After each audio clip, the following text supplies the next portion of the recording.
to them. If this bill comes to pass now, are you not saying if they kidnap people, the government will not negotiate with terrorists? Then the family members will just hold their hands and say they will not bring money to negotiate with terrorists to free their loved one. The way forward is let the government provide security. If there's security to a reasonable state, that's when you cannot tell the citizens that there is a matter of policy that you don't negotiate with terrorists.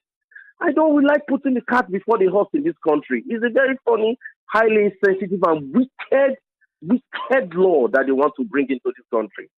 Thank you very much. Thank you. And the thing has passed the third reading. Go ahead. In fact, Peter has touched where I was going, because you now talk about the fact that there are many drivers. The real one is money.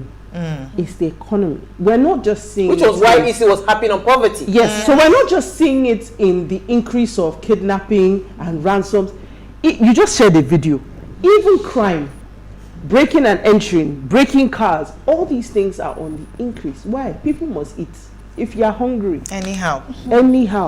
And that's the reality. So there are many drivers for this problem. So when the government just comes with a bill that targets the victims, do you understand? For the worst double jeopardy. For the worst of reasons about the impacts for the country, sanctions, we are already living a hard life. I'm telling you.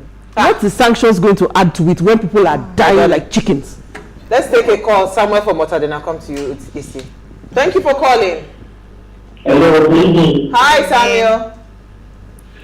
Wow. Good to be back. Thank you. I tell you what to contribute easy.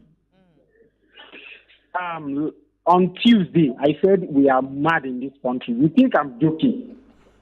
Nigeria is just a joke. We have goats, sheep as leaders. Samuel, take it easy. I'm telling you, the two are nothing but the goats and sheep are the leaders. No, take it easy. We if refuse these that. people can feel the pulse of human beings, they will know the price of gas. They will know it's not even easy to take Uber from one place to another. We have. Oh, sugar. Somebody is asking a question that what do you do? And I want to come to EC on this. What do you do for the people that kidnap themselves? Which is why, because kidnapping, there are so many aspects, like what it's very profitable. So there were people that, I'll tell Norma, kidnap me, they will call and, send the ransom, we split the money. So how do we even start to dissect this thing? Because there are people that genuinely are in big problem. While some people actually just say, you know what, let me just feign this thing so that because it seems to be lucrative, I can get something out of it. So how do we even... I've seen situations where a child will, get herself or himself kidnapped and have the father or mother pay a ransom on their behalf or for them. Now, in a situation like this, that child should be held accountable. When they find out, right? Yes, of course. That child should be held accountable. And if that child is held accountable, the child is above 18 years. You should go to jail. The child can go to jail, can face the full wrath of the law, But if the child is not up to, is a minor, that is where you have to look for ways to discipline that child appropriately so that it doesn't occur again. Now, the key thing about this is that I will come back again to value. How was that child trained? What are the people the children is who are the people that the child is exposed to? Wait. Let's not even go to value. Why would I even feign a kidnap in the first place? I want to think on that question. Let me take youngest old man. I'll come back to you. That's where the values also come in. No. It's not. Hey, youngest old man, you're alive. Yes. Well, come down. Good evening. Sorry. This kind of something, you should extend it for like 3 nights. I really think for the other guy that is using some hard language, you should understand that we're in TV. Yes, we are begged him. I feel his pain, you understand? But the issue is that it's easier said than done. Absolutely. Any policy you want to bring, by step. I really want to believe that the Senate is trying to do the necessary to curb the big business going on now, which is simply called the kidnapping business. But I think they should start on that step of what will they do to a government that is not providing the necessary or the enabling environment? One, what's going to be their consequences? What's going to be the consequences for them? Should they be impeached in 42 days or 32 days or in a month? They take out that government, they bring in another one. Secondly, they should think about what can they do for a government that has failed in security, that cannot protect its citizens. Then after that, they will now say, okay, after all this has been provided, and you people are still going on to pay ransom, there's going to be consequences for paying ransom. But you just go directly and say somebody should not pay ransom. Why they are sending videos of their family members being dealt with? There is someone that this girl was raped on video, 8 different bandits, 8, not 5, not 3, 8. They were singing and the poor girl was just there like that. Look, if you have connection with Northerners, tell them to send you videos of what is happening in life. I once told you on this station that a girl gave birth. That's why I was even celebrating this one that they gave birth and they allowed the child to live. They fed that child to the dogs. Fed it to the dogs. That woman till today is not she's mad. Yeah, she's mentally. Till today, even they have left them now. Something is happening. Something is happening. But I don't know what's in the open for that under there. They never know what's in there. But I know that by the grace of God that we worship, Pharaoh will feel the same pain that the Israelites felt. I'm telling you this. Thank you. But I know say what goes around comes around. Then by then, they will catch you now and they pay the money. My else they will do. Thank you so much. It's only the poor that is being kidnapped. So it's really sad. That's why when I see bills like this, it's like you're making light of people's pain. This is double jeopardy. You have given me problem. Like I have a problem. Somebody that I love so much is under somewhere. I can't even tell what's happening to that person. You don't tell me that if I eventually pay these people to release the loved one, I go to jail. Are you guys even understanding the situation?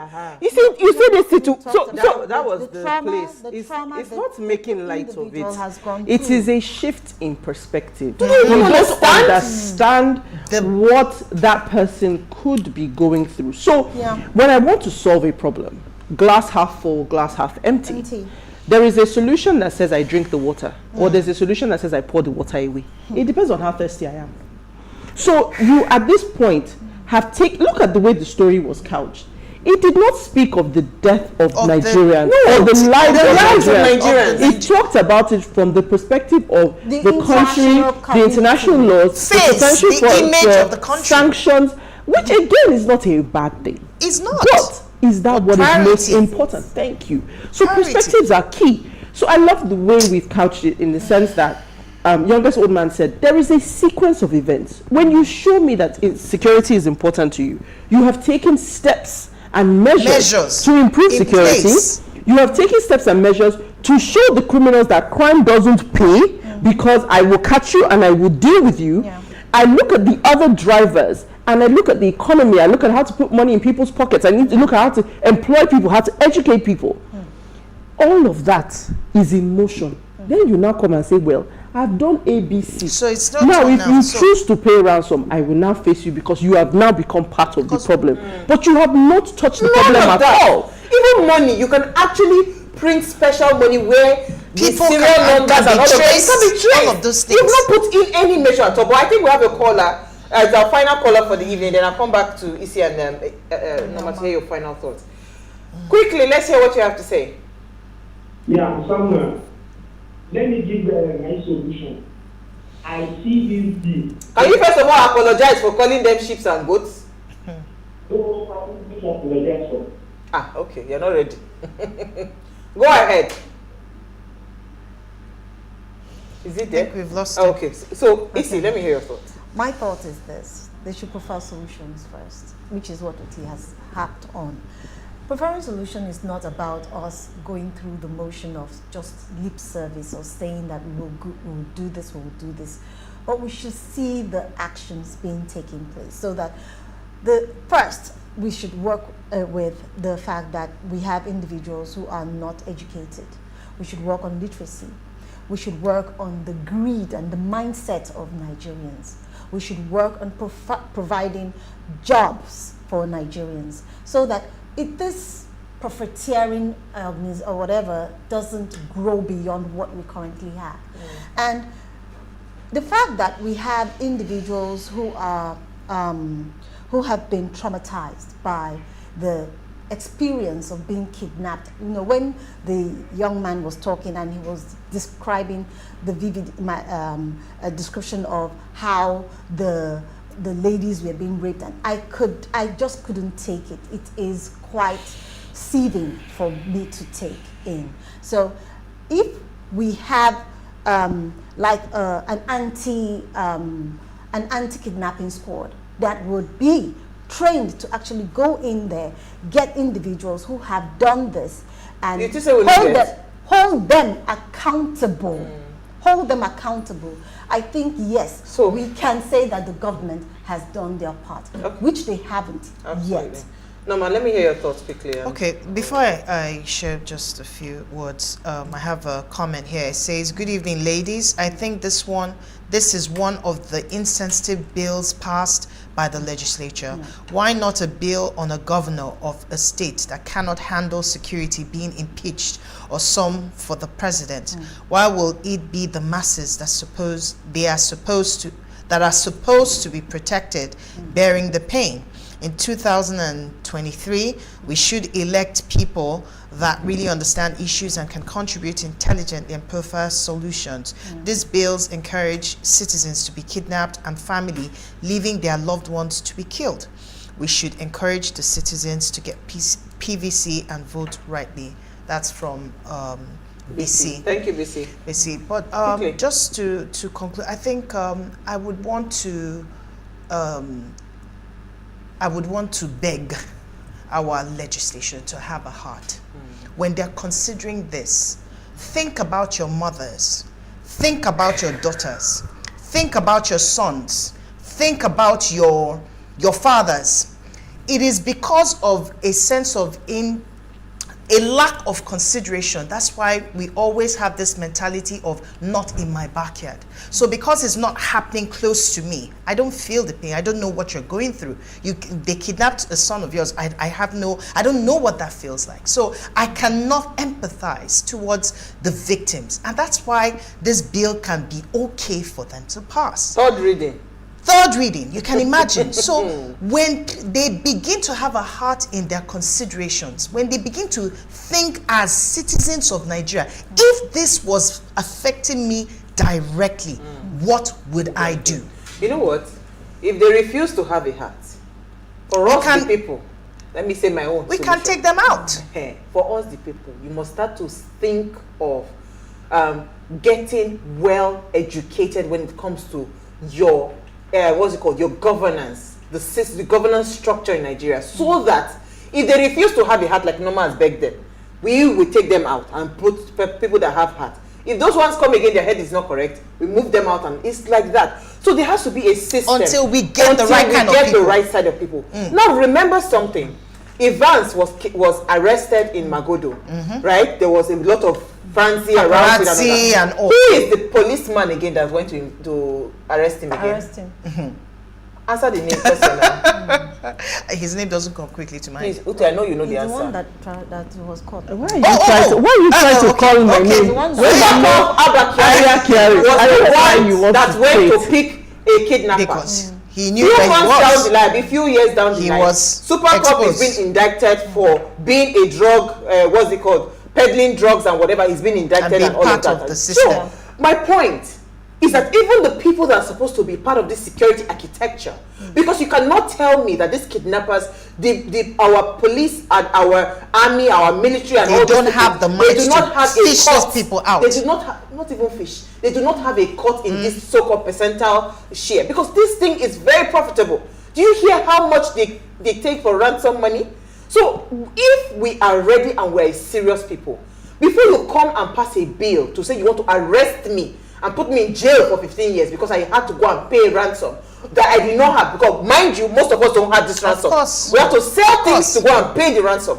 Before you say you want to come and arrest me, can you please make sure that you have done you have dotted all your I's and crossed all your T's as a government, security wise. Then you can come to me and tell me that yes, if you go ahead to pay that ransom, I'll jail you. There's nobody who will do that. The first thing you will do is to go and meet the special squad to say, you know what, my person, I've just got a call, and they'll take it up from there. On that note, we rest our case. I rest my case. Thank you, Noma. Thank you, Isi. Thank you. Uti. I'm using it to calm myself. And thank you, Uwa. Let me thank myself today. Thank you to everyone that called and tried to call. The phone is still ringing. Sorry, we can't take all the calls. Now, before we go, ensure you follow us on Instagram. Is at PlusTvAfrica. You can interact with us further, drop a comment, and more importantly, follow all the engagements on social media. Like, share, invite your families and friends to watch the show. If you missed this, our quote today, here it is again. One of the greatest disillusions in the world is the hope that the evils in this world are to be cured by legislation. This is from Thomas Reed. I didn't say it. So just go and think about that quote very well. We'll see you guys live tomorrow at 8 p.m. as we bring another great conversation to your screen. Enjoy.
What we do not understand, we will stigmatize.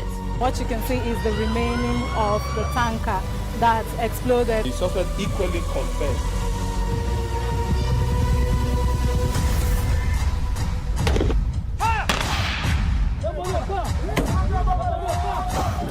A 500 naira they collect them. If you no talk, they go beat you. Now 2,500 they pay.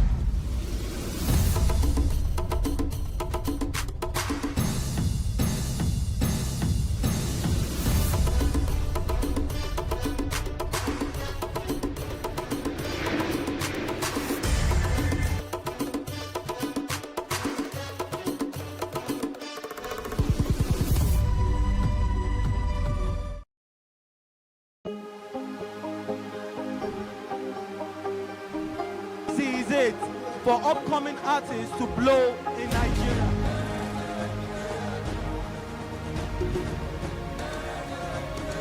Welcome to Plus Trending. I am Bookie November, your host, saying thank you for joining us on today's episode. Welcome back. It's tea time on PlusTvAfrica. Practice makes perfect. I'm not perfect yet, but I'm a lot better than I used to be. He's a king. He's entitled to marry 100 if he wants to.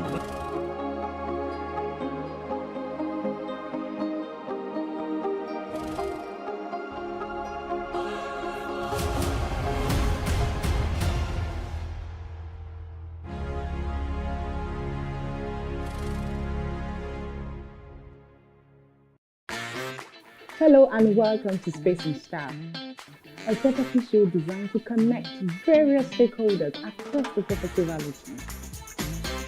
We can also provide realistic solutions and deepen your knowledge about the interesting world of real estate. We shall showcase architectural design, interior design trends, lifestyle, and real-time property news updates, and the right way to navigate through property development and investment.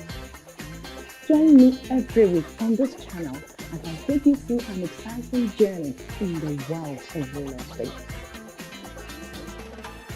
Space and Style, 6:30 p.m. on Saturdays and 5:30 p.m. on Wednesdays. So what are the top decisions that the United States considers necessary that Nigeria must take? I like to think of my interactions as conversations, not interviews. And that's why I say asking questions is both an art and a science. Everyone says in Islam you are allowed to have 4 wives. Is it mandatory? The right question enables answers that educate, inform, clarify, and help you, the viewer, to better understand the issue before making up your mind. Our goal is to reduce from 10 to 2 days the time it takes to register businesses in Nigeria. Join me every week on this station, PlusTvAfrica, and gain exclusive access to my conversations. I'm Angela Ajetumobi. Increase the reach of your events or business services. To advertise on PlusTvAfrica, please call 0906 000 5719 or 0909 040 8408, or send an email to marketing@PlusTvAfrica.com. Plus TV Africa. Big stories live here.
It is engagement we need to have. Those who suffer miscarriages are never taken into account. Members of the National Assembly are also influence peddlers.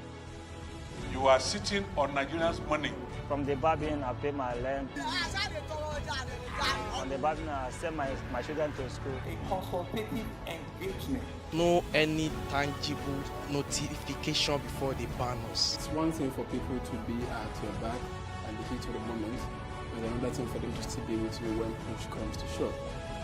I will do everything to take Lagos out of the national grid.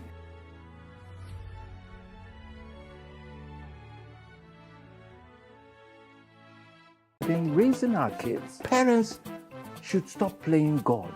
The internet is actually using the people. But when you are looking for money to help other people, then it becomes easy. Don't rush into marriage. I always say this. You rush in, you rush out. Family is the bedrock of every society and the essence of life. On Today with John and Helen, We dig deep into family values in every sense of the word. Join us every Saturday at 9:15 a.m. on PlusTvAfrica, DSTV channel 408. With you, we play a part in strengthening the values passed from generation to generation.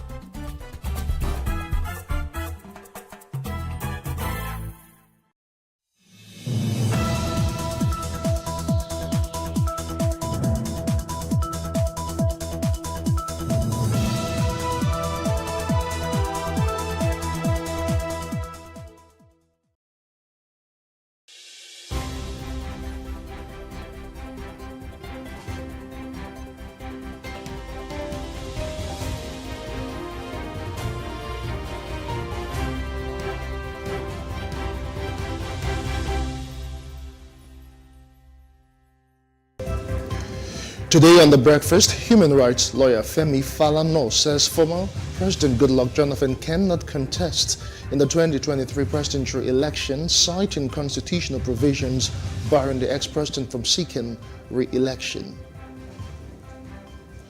Also on The Breakfast, we will be bringing you up to speed with the latest in the exciting world of sports. And we also will be reviewing all the major stories making headlines across national dailies.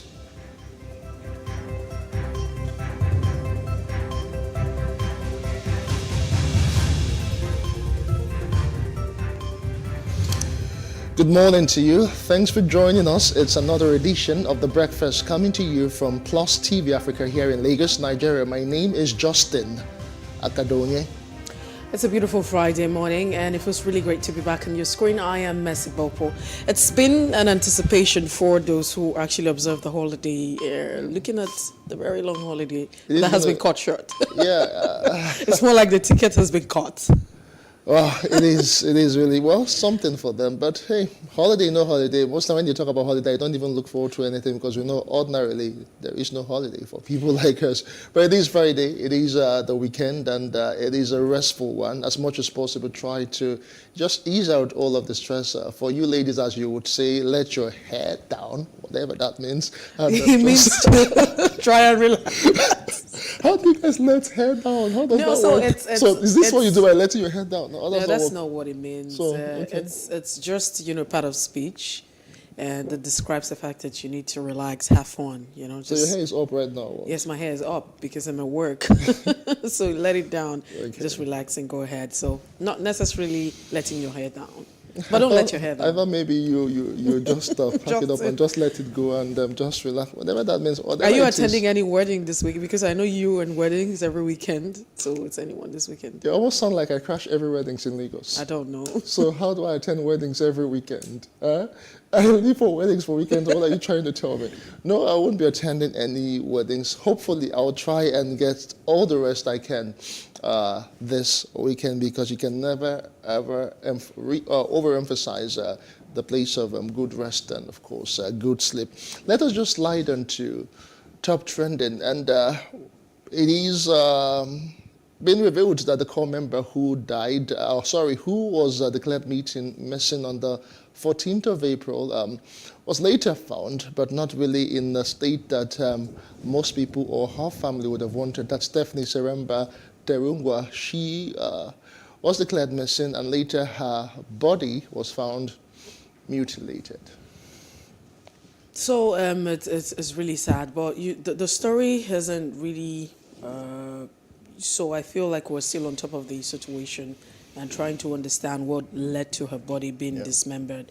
But it's no reason, and so the issue of security will continue to be will be on the top of our discussion, would always, make the headlines until we make it safe for Nigerians and every other person. Now, the most unfortunate part is the fact that prior to this time, you remember how we came about the NYC scheme and the importance of it. It was prior after the Civil War, and of course we thought 1973. That let's begin to integrate, reintegrate, and all of that, the 3 hours as you want to say. Now, but have we lived up to the 3 hours, the essence of it?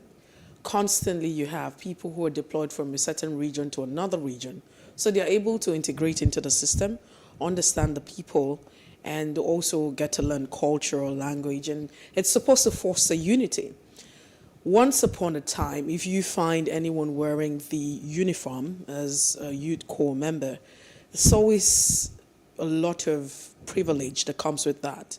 So for instance, you're about to board a public transport.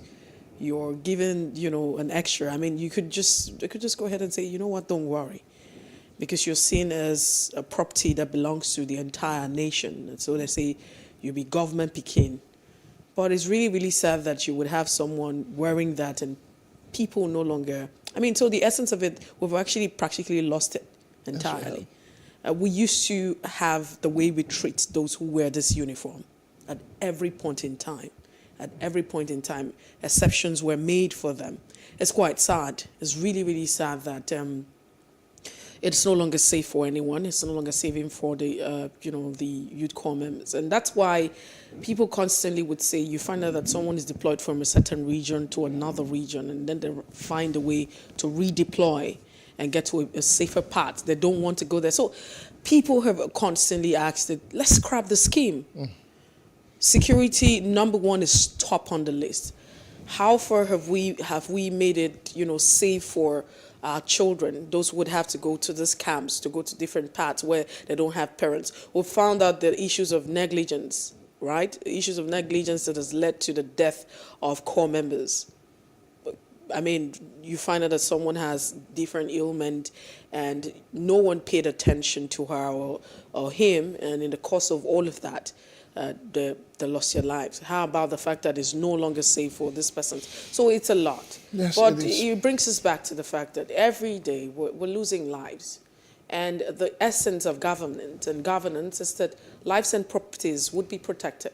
And if government cannot live on top of the situation, if we cannot understand the basics of government, and then why do we even exist? Why is there a government? That's the next question. So yes, we need to do better. Now, this does not stop the fact that you would have, another person who will become a victim, but it's really sad. Our hearts sympathize, with the family of Stephanie and every other person. It's really heartbreaking and very emotional to talk about that. Yes, this it is a morning. very, very, very, very, very sad situation. You have raised all the issues.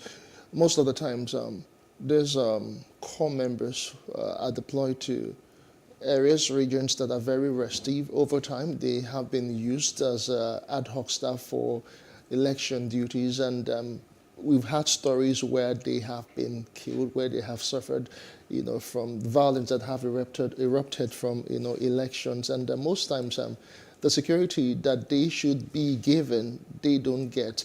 And families, parents would allow their children to just go and do the mandatory, 1 year national service, and they are not even certain anymore if their children will come back to them the same way they left. All the times they come back with 1 or 2 diseases they never had before. Sometimes they come back being maimed. At the point, like you had said, there was this outcry for the disbandment of the NYSC because most people could not really see the essence, that it was the law promulgated it for in the first place in the 1970s. It is really a sad one, but then, like you had said, our hearts go out to the parents and family of this Sarah who died trying to, do her own national service for our country, that have not really taken the security of people, on the top front burner.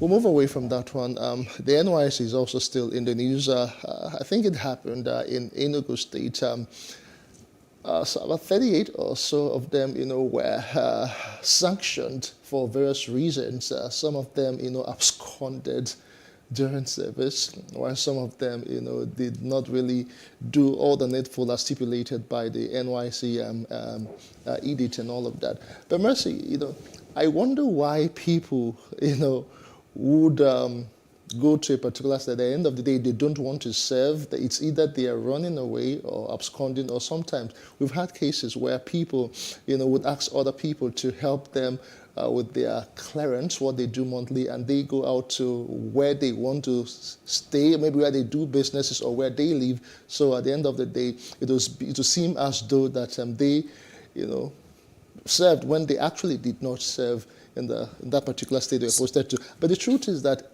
I wish NYC could be a bit flexible with all that is going on in the country. Should anyone have any reason why they don't want to stay, logical reasons that is, why they can't serve in a particular place, don't force them. If they feel, although we can always get what we want, we can't be giving people preferential treatment when it comes to postings and all of that. But if the reasons are really genuine and they can't stay in a particular place for any particular reason, you should just oblige them. So it brings us back to the first conversation. I mean, the point that we started with, it talks about what's the essence of the scheme. At the end of the day, we need to understand why the scheme exists. And so it would be important now, since the establishment of the NYC scheme, the big question would be, have we had a review? So we haven't. We haven't reviewed the scheme since its establishment. And it's not even, it's not normal to go through an entire process and not sit back and have a review and find out what's going on. How have we fared over the years? Have we lived up to the essence that were created? So it's time that we sit back and look at the essence of the scheme and ask ourselves, is the scheme living up to its purpose? And we need to also, now for a lot of persons who have argued that we cannot, just do away with the scheme, because some people are saying scrap it. It's not important. It has taken life. It has caused a lot of harm than good. But some people would say that's caused, there's a lot of benefit that has come to us with that. Some persons would never have the privilege of traveling outside of a particular region or a state, but not for the scheme. So we understand all of that. But the point is, we need to get to a point where we sit back and review and rejig and improve it, improve the system and see what we can do. But that has not really happened, and it calls for a lot of concern. So if you begin to ask yourself, why are people saying they don't want to stay in the primary place of assignment, they are being deployed to a certain place and they want redeployment. So what's the reason why they're asking for it? Several issues. Security top on the situation. There's some regions, I don't want to begin to mention, for some reason, but there's some regions you have to post people to, they will find a way to work it out because they don't want to go there. And so you find that all of these activities is going on. Should that be the case? That's on one hand. So, it's quite encompassing. I think that it's time that the federal government of Nigeria, sits back and look at the NYC scheme. And let's begin to decide what we want to do with that scheme. Let's also understand why the scheme was initiated in the first instance. And if it does not leave its purpose, and then let's find a way, move away from it, improve it, and adjust the system to accommodate, our current reality. But top on the notch is the fact that security is a major concern. Yes, it should always be. It is on the front burner. It should still be on the front burner, not just for core members, but of course, indeed, for every Nigerian, because how can you be in your own country and somehow you feel like you are a refugee? It just does not make any sense at all. We'll leave the NYC for one moment and go to something that is equally trending. This time around, we hear that there's a particular herbalist. I don't have anything against African traditional religion or beliefs, or however you get your own healing, relief, succor, whatever it is. But when someone is collecting, Mercy, that's a whopping about 26 million naira for cleansing. Mercy, how far would you go to get cleansed? No, you shouldn't be asking me that question because I have a big trust issue. But your brothers and cousins and Nigerians are going. So you remember recently where we talked about Ponzi scheme, and not necessarily Ponzi scheme, because some of this investment platforms and what have you don't come and they don't come out and say we're Ponzi scheme. But if you look at their operations over time, you would understand. And we got to the point where we talked about the fact that people don't seem to understand how money works. You don't understand the dynamics of money, and then you think that somebody tells you, give me 300,000 naira. In the next 3 months, you're going to get 40% of that. Are you a thief? Is the next question to ask. So it's gullibility. People are very gullible. And people would always say, we want to say that religion and what have you, culture is a major problem. So the herbalists, I think they have upgraded. They understand the fact that they even understand more than the people who are seeking help. So imagine you. No, look at you yourself. A grown adult, an adult as you are. So you're chunking out I'm not sure that that money was gotten from one person, right? Well, I think it was in the foreign currency. It was An individual. I don't even know if it's, but basically, if it's one or several, that money is big. No, so I don't imagine how an individual would chunk out 26 million. Cleansing from spiritual problem or from all your village people or what exactly? I don't get it. We need to do better as a people. We need to understand. So, but the truth is, I think that we haven't been told the truth over time. So, for instance, you probably get into, I'm not saying that powers do not exist. I mean, I do not undermine the spiritual aspect of life, so there are powers, I mean, spiritual and what have you. But most times we're very quick to blame our problems and our issues on demons and our grandmothers and our village people and every other person. Now we leave ourselves out of the equation. And then, you see, things don't even happen like that. Even the Bible itself would say that faith without works is dead. So there's always a human part to every miracle. As much as you anticipate a miracle, what are you doing? For instance, you want a job. You haven't gotten a job. The question you should ask yourself is, what have you been doing to get a job? Have you put in That's the question. Have you put in the work? Have you done your bid? Or do you sit at home and pray and expect that you get a job? That a job would fall, on the table for you, and then you get it. No more So, but you need to go out. You need to make an effort. There's always a path. So, because we have, I think it's a mindset. The mindset will constantly make us think that people are problems, and that's why we go around seeking for help, spiritual help, cleansing you from what issues? The issue that if you look at the end of the day, you are the cause of your problem. What investment? So you want to talk about money. What business do you have with money if you are not associated with the process of making money? Are you rendering services? And even if you're rendering service, money does not chunk out like that. So it takes time.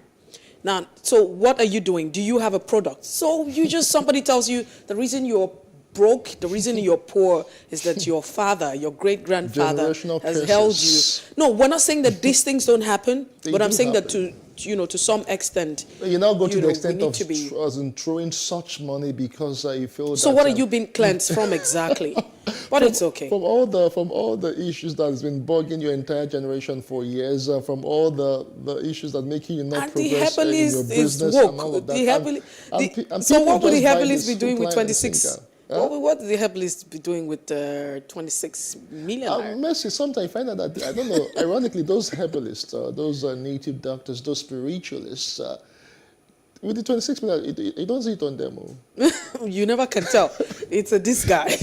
Maybe because they always. So when you always in remote areas. What we see in the movies is that's what is it just the movies that are making us confused? It's the movies. Have you ever visited a herbalist before? You tell me, because I don't know what they look like apart from what we see in the movies. I know they usually tie red or red cloths behind. That's what the movies tell us. They put leaf in them.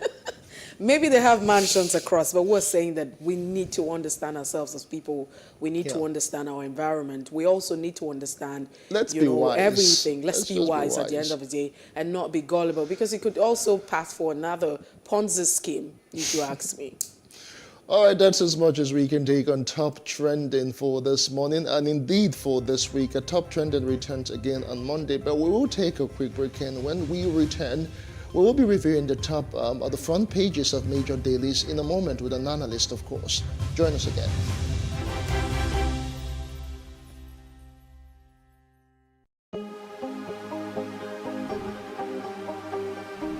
This is it for upcoming artists to blow in Nigeria.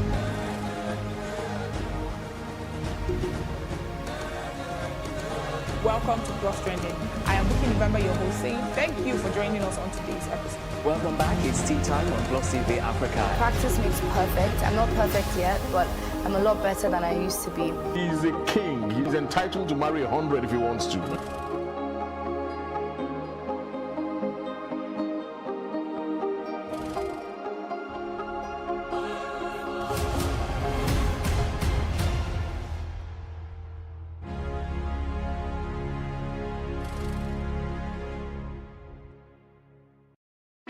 Hey, what's up, guys? You're welcome to another edition of Plus Event, and I remain your host, Ifeoluwa Oshukeye. Your absence isn't an excuse anymore, as Plus Events is all you need, as we bring you the glitz, the glamour, and loads of fun. Oh, definitely. Right, no question. He's a living legend.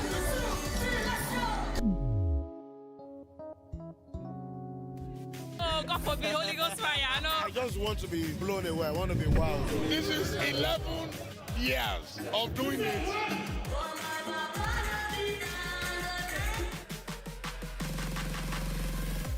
I'm surrounded by so much positivity. No, it's okay. Yo, what's up, my people? It's your boy Starboy Terry. You're watching Plus Event on Plus TV. Stay glued to Plus TV Africa every Saturday and Sunday, 4:30 p.m. West African time. Hello and welcome to Space and Style, a property show designed to connect various stakeholders across the property value chain. We can also provide realistic solutions and deepen your knowledge about the interesting world of real estate. We shall showcase architectural design, interior design trends, lifestyle and real-time property news updates, and the right way to navigate through property development and investment. Join me every week on this channel as I take you through an exciting journey in the world of real estate. Space and Style, 6:30 p.m. on Saturdays and 5:30 p.m. on Wednesdays. Nigeria's Niger Delta region, from where the black gold fuels Africa's largest economy, where the lines between wealth and poverty has never been thinner. Conflicts, poverty, insecurity, and environmental challenges daily confront the region. How can the Niger Delta story be changed for the better? Join Mamude Akuga at 9 p.m. every Friday evening on Plus TV Africa as he probes deep in search of solutions. Inside the Niger Delta with Mamude Akuga, the authentic voice of Nigeria's oil-rich region.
It's The Breakfast on Plus TV Africa, and we take you through the pages at this point of the national dailies. We'll start off with the Leadership newspaper this morning. We also have The Punch, amongst others. Now, Jide Johnson is on standby. He joins the conversation in no time. Jide Johnson, good morning, and thank you for joining us. Okay, well, we get him as soon as we're able to have him connect with us. On the Leadership newspaper, political parties reject drug tests for aspirant. And that's a bold caption for the Leadership. Underneath says it's an affront. One NDLEA not to toy with politicians. CSOs divided over planned drug tests. Tests not to stigmatize aspirants, says the NDLEA. The back and forth yesterday, it talked about this. But of course, no one was anticipating that you're going to have these politicians or these aspirants agreeing to this. Now, 2023 presidency, again, Northern elders say no to zoning. What is the party saying? Nobody can rig 2023 elections, President Muhammadu Buhari tells politicians. And the likes of Nyaitok would say it's the best thing that happened to Nigerians. I wish they knew. Denies ordering Senate to remove Section 84 and Subsection 12 from Electoral Act. That's what this rider is quoted to say underneath that board caption. Also talking about 2023, but this time the Niger 2023 Blueprint Publisher picks APC nomination form. Everyone can pick a form. Article 6, right of first refusal from PDP. That's what also you find here this morning on the leadership. Now, these are some of the headlines. But just before we move away from the leadership, Kano, Cross River, true example of national unity, Emir Bayaharo is quoted to say. I'm sure a lot of people might want to argue with that particular, postulation that's been put out by the Emir Bayaharo. That's the much we can take this morning on the leadership. Away from the leadership, we'll slide on next to the Punch newspaper. The main caption is on the presidency. PDP rep's sons won Jonathan group threatens suit. With some riders there. Ex-president can't contest, it is risky, he'll be ridiculed. Falano, Emeka Ngige. Reject APC, Buhari's offer, it is offensive, disgraceful to all of us PDP reps. We'll go to court if Jonathan joins race. We won't tolerate impunity. Group is quoted in that. The latest on the ASU is on above the masthead of the Punch newspaper. ASU, NLC plans solidarity protests, 3-day warning strike. Train attack, terrorists release newborn's picture. Can intensifies prayers. I deserve right of first refusal, Atiku tells PDP. More stories, NNPC, 3 orders generate 28.02 trillion naira in 3 years, according to a report by NATI. 65 core members to repeat service in Ondo. Others. Security challenges, threats to Nigeria's existence. Gbajabia Mila. PDP leaders will work to rescue Nigeria, says Makinde. UI student disappears from Lagos construction site. Family panics. Ogun police parade 69 suspected ritualist kidnappers. Others. Woman pays Lagos traditionalists 26 billion naira. Mercy, it's actually a woman, for spiritual cleansing. One person actually. We think it was several, but this time around, found that it was just one person. Wow, people do have so much money to throw away. AFC, others emerge preferred bidders for 12 federal highways. All right, Nigeria's proven gas reserves worth over $803.4 trillion. That's according to government. Federal government declares Monday, Tuesday, public holidays. And those are all of the stories on the front page of the Punch newspaper this morning. All right, we move away from the Punch. Let's quickly take a look at the Daily Independent newspaper just before we move away. On the Daily Independent newspaper, Ramadan Airlines raised fares to northern states by 167%. Airlines raised fares to northern states by 167%. That's boldly written, and they say fare determined by demand and supply. That's what you find there. Also, on the Daily Independent, Jonathan not qualified to contest for president again. Falano is quoted on that. It will constitute the crux of our conversation as we proceed. 2023 presidency. Give me right of first refusal, Atiku begs the PDP leaders. Also, Labour threatened strike over federal government's negligence of ASU. It might just be a long one. And APSU vows to resume suspended strike next week.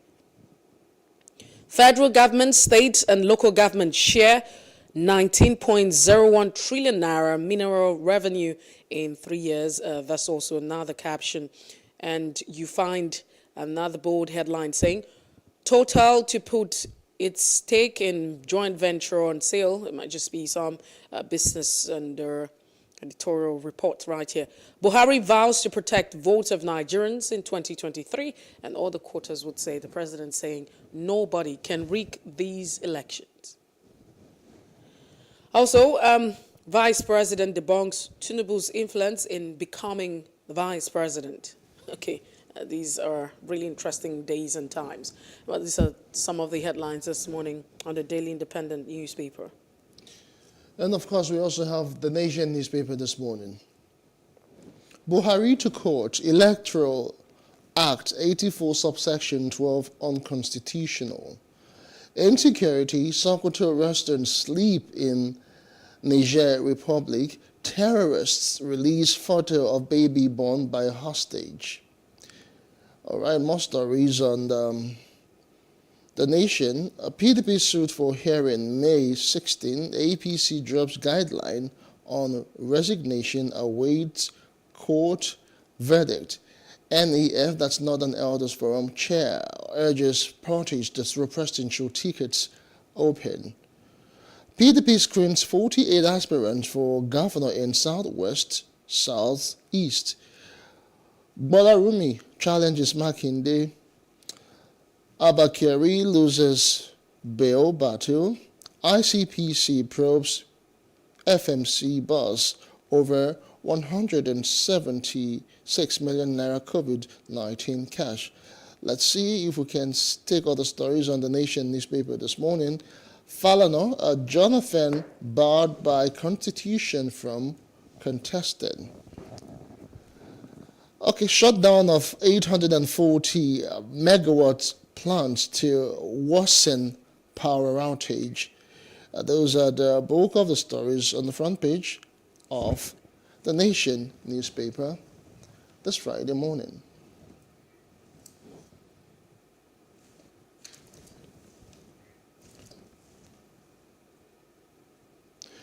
All right, those are the the stories making front page of major headlines, and we'll try and see if we can connect with our guest in a moment after we come back from this quick break. Stay with us.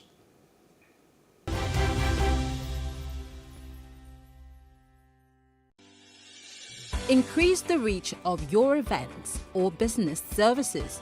To advertise on Plus TV Africa, please call 0906 000 5719 or 0909 040 8408, or send an email to marketing@plusttvafrica.com. Plus TV Africa. Big stories live here. So what are the top decisions that the United States considers necessary that Nigeria must take? I like to think of my interactions as conversations, not interviews. And that's why I say asking questions is both an art and a science. Everyone says in Islam you are allowed to have 4 wives. Is it mandatory? The right question enables answers that educate, inform, clarify, and help you, the viewer, to better understand the issue before making up your mind. Our goal is to reduce from 10 to 2 days the time it takes to register businesses in Nigeria. Join me every week on this station, Plus TV Africa, and gain exclusive access to my conversations. I'm Angela Ajetumobi.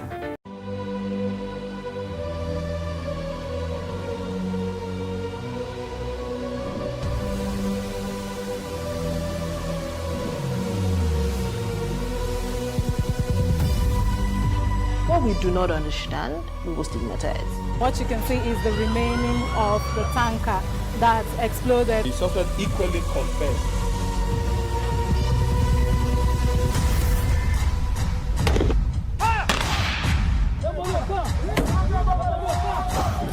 A 500 naira they collect am. If you no talk, dem go beat you. Na 2,500 I dey pay.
Our kids, parents should stop playing God.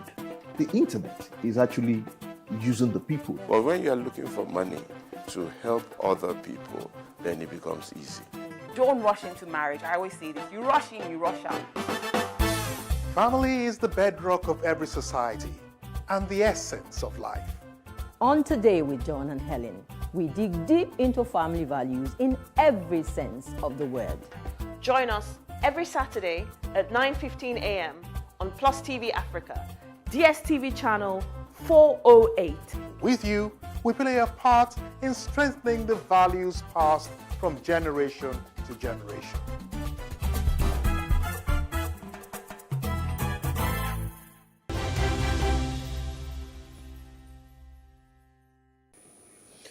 We do have G.D. Johnson joining the breakfast at this point in time for his thoughts on the papers and looking at some of the top stories on our national dailies. Once again, thank you for joining us, G.D. Johnson. It's a pleasure to be with you, Mr. Johnson. Good morning to our viewers and everybody. So let's quickly share your thoughts on this one. It talks about the politicians saying they will not adhere to the drug test. And that's on the Leadership newspaper this morning. Is that what left it? So yes, say that again. The Drug Enforcement Agency had mentioned that there was going to be a drug test for politicians. As a matter of fact, they'd written to the APC. Now the politicians are saying that's never going to happen. So there's a back and forth at this point in time. What are your thoughts on this new development and the actions from, the politicians? I think that the National Drug Law and Enforcement Agency is outstanding. They are extending beyond the purview of their responsibility. And I think that they are just trying to stick to it. And that's why I say that they are fighting the APC and then extending it to other political parties that they should be drug test for the political aspect and contesting the election. I don't think it's within the purview of NDLE to interfere in affairs of parties and internal parties affairs. Probably after they pick the candidates, and then it becomes part and parcel of the criminal process for the candidates that are contesting the election. But for the primary, what's the business of NDLE with internal structure of a political party? And there are other things that they could do other than focus the attention on the politics. I think that just attention seeking, but I'm saying attention seeking attempt by NDLE That's my thought on that. Punch newspaper this morning, J.D. Johnson, and the presidency is actually the main focus. PDP reps, SANs or SANs rather, warned Jonathan, group threatened suit. It's all about his eligibility to contest the 2023 election as the president, and a lot of people and a lot of groups are reacting. How do you reason, JJ? Well, so within the right of Jonathan nation, and as within his right to choose his political platform to contest the election, whether he wants to go to it that vilified him, demonized him in 2014, or whether he wants to go back to PDP that was a platform to which he was elected first as the vice president and then the president, as well as deputy governor and governor of Bayelsa. So the contention issue with respect to whether he could contest again or could not contest again, we will left for the court to decide. But as far as I'm concerned, the only man to be uncontested is entitled to contest the election. He only completed the final of the tenure and has not done the second. If he had won the election in 2015, would have completed the tenure as the president of the Federal Republic for consecutive term. So those groups, it calls the politician, it calls to decide whether he's eligible or he's not eligible. But for me, that law, in the first instance, with the benefit of people, I don't think we need that law. How would this stop you from, for example, a governor dies in Mati, and then the deputy completed his tenure, and he said because he's been sworn in twice, he cannot seek the election again if he wins another election. I mean, it's infringing on the right. It's affecting Jonathan today based on coming from different groups. But who do we know that is going to happen tomorrow? That's some truth on that. So I think that we have very interesting conversations on the papers this morning. On the leadership, you have another caption saying 2023 presidency. Again, nothing. Elders say no zoning. Well, there's no zoning in the 1999 Constitutional Amendment. There's no provision. The zoning arrangement was the PDP's arrangement. It was PDP arrangement to use the zoning structure for their party. In 2014, you will recall that Kwankwaso, Atiku, and then what's the name of this governor that was reputation for elected, former governor Okurucha, Senator Okurucha now, contested the APC primary in Lagos in 2014. So in 2019, the stage was left alone for Buhari to pick the ticket for the APC, while Buhari, Atiku picked that of PDP. However, if we based on the norm, but politics does not operate based on norm. Politics operate based on interest. If you base it on norm, you think that the party will pick their presidential candidate, both parties will pick their presidential candidate from the south. Because in 2019, the presidential candidate of APT was from the north, that of PDP was from the north. However, politics does not work in that. And it's becoming clearer. There is a need for us to have a conversation and regards how we move this nation forward. But if you ask me genuinely, of what benefit has rotational presidency do to Nigeria? We have said it. I think we need to jettison federal character. We need to do away with this turn-by-turn presidency. We need to embrace the principle of merit. We need to elect leaders based on their competence and not based on where they are from. The reason why we have found ourselves where we found ourselves now is that we elect people on the basis of sentiment. And sentiment cannot solve Nigerian problems. If the best man is from the north, let him be the president. If it's from the south, let him be the president. If it's from the northeast, let him be the president. And I think that's the way we should be looking at who becomes the president of Nigeria, and we do away with this turn by turn. Of what benefit has Buhari presidency be to people from Katsina? Of what benefit has Obasanjo presidency been to people from Ogun State? The interesting thing you must note is that Yar'Adua was from Katsina State. Buhari is from Katsina State. Obasanjo is from Katsina State. Now, presently, the vice president has relocated politically to Ogun State. So Ogun State, by chance, in this present democratic dispensation, has gotten presidency for 8 years, will get vice presidency for 8 years. So what benefit can you travel to the length and breadth of Ogun State? Come to Alagboli and Apute. The people will throw you stones if you talk about it. Now, go to Katsina. Can the president, without the paraphernalia of his office, travel to Katsina by road? So, the presidency has gone to Bayelsa State. So, of what benefit has Jonathan presidency been to Bayelsa? So, it doesn't matter if the president is on a village. If he's incompetent, you face the consequence.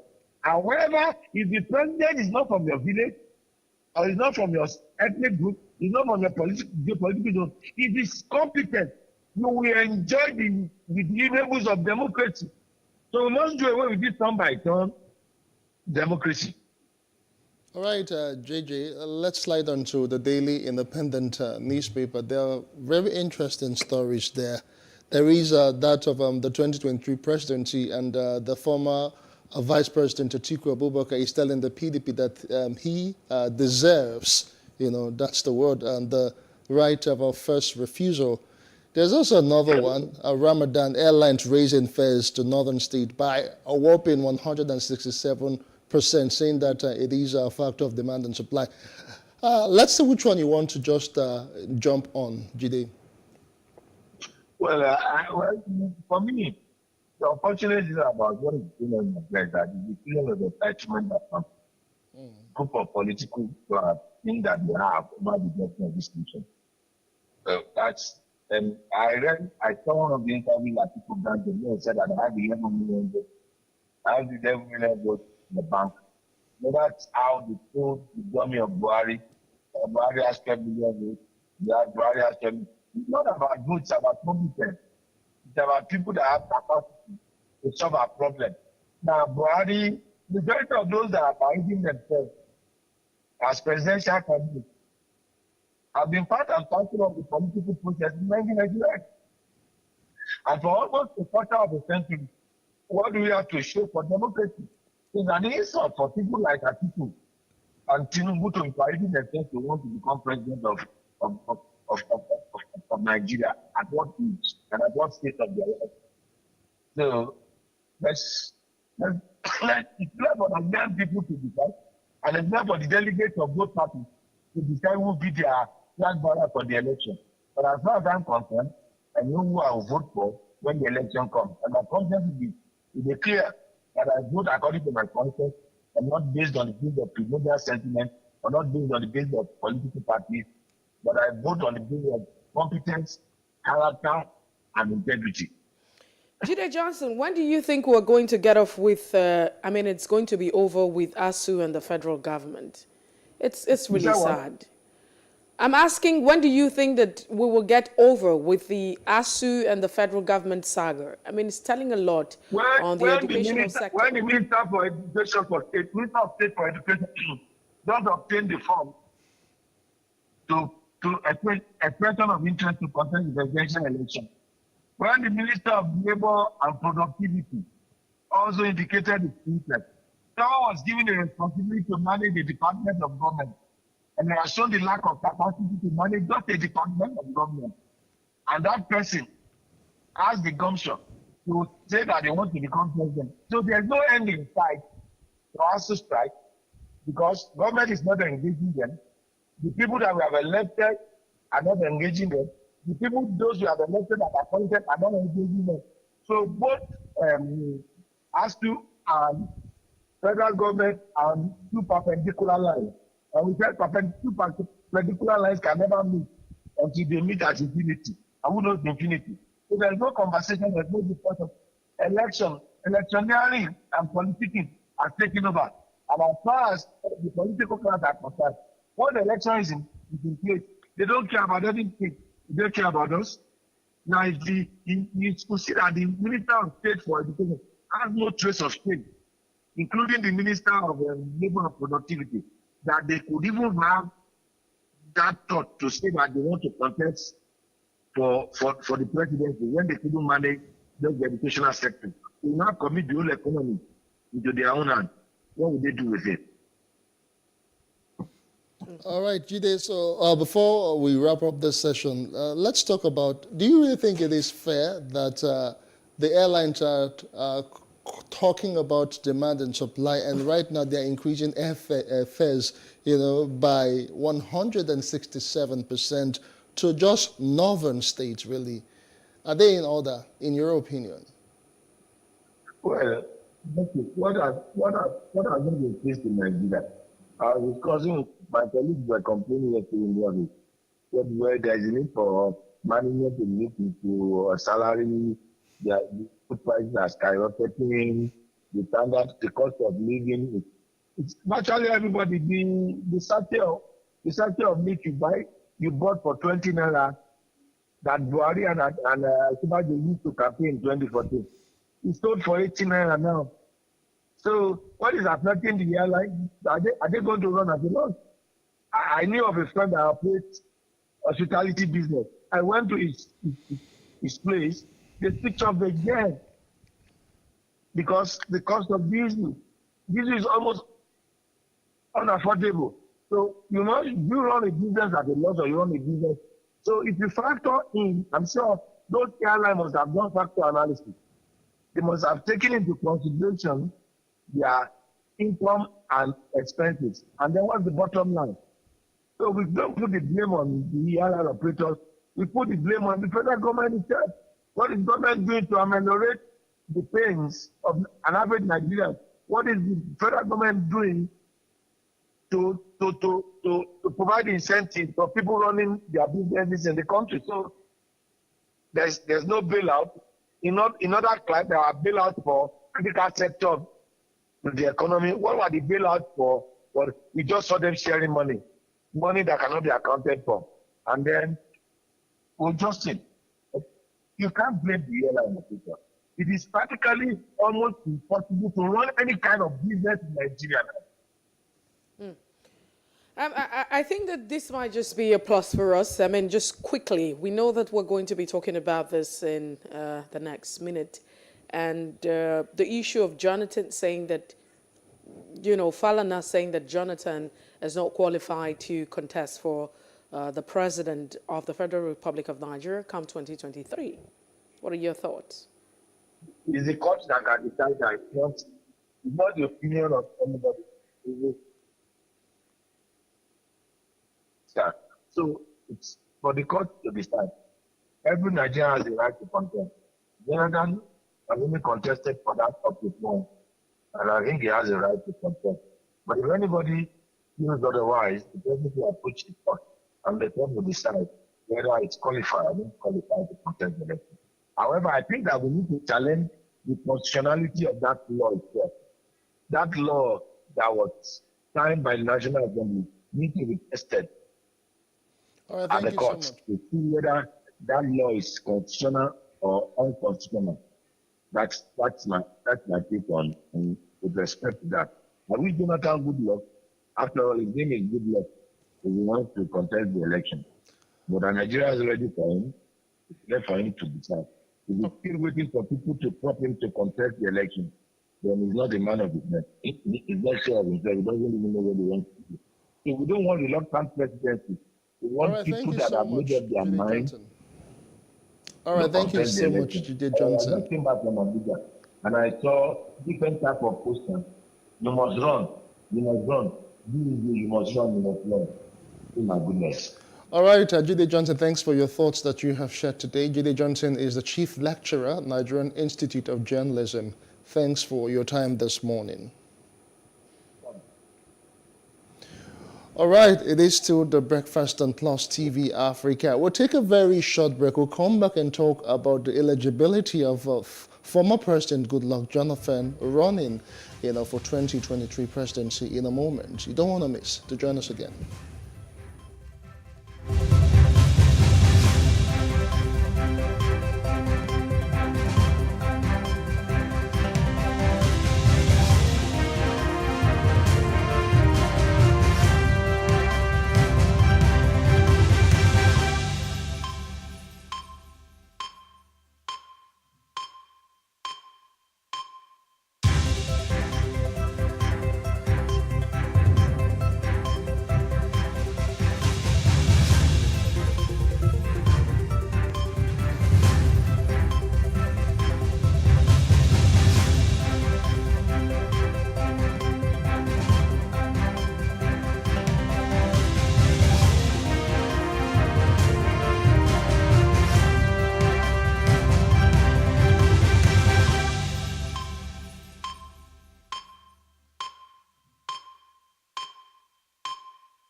It for upcoming artists to blow in Nigeria.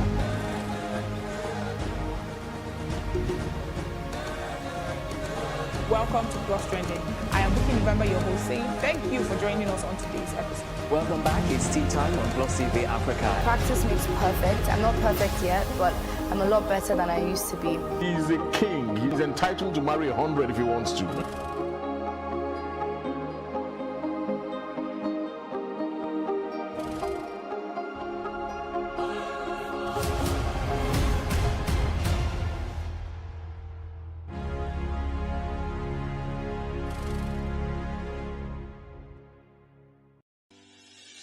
Increase the reach of your events or business services.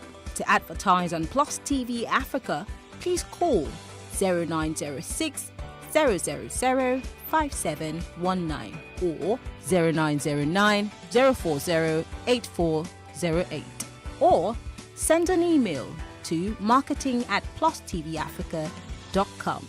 Plus TV Africa. Big stories live here.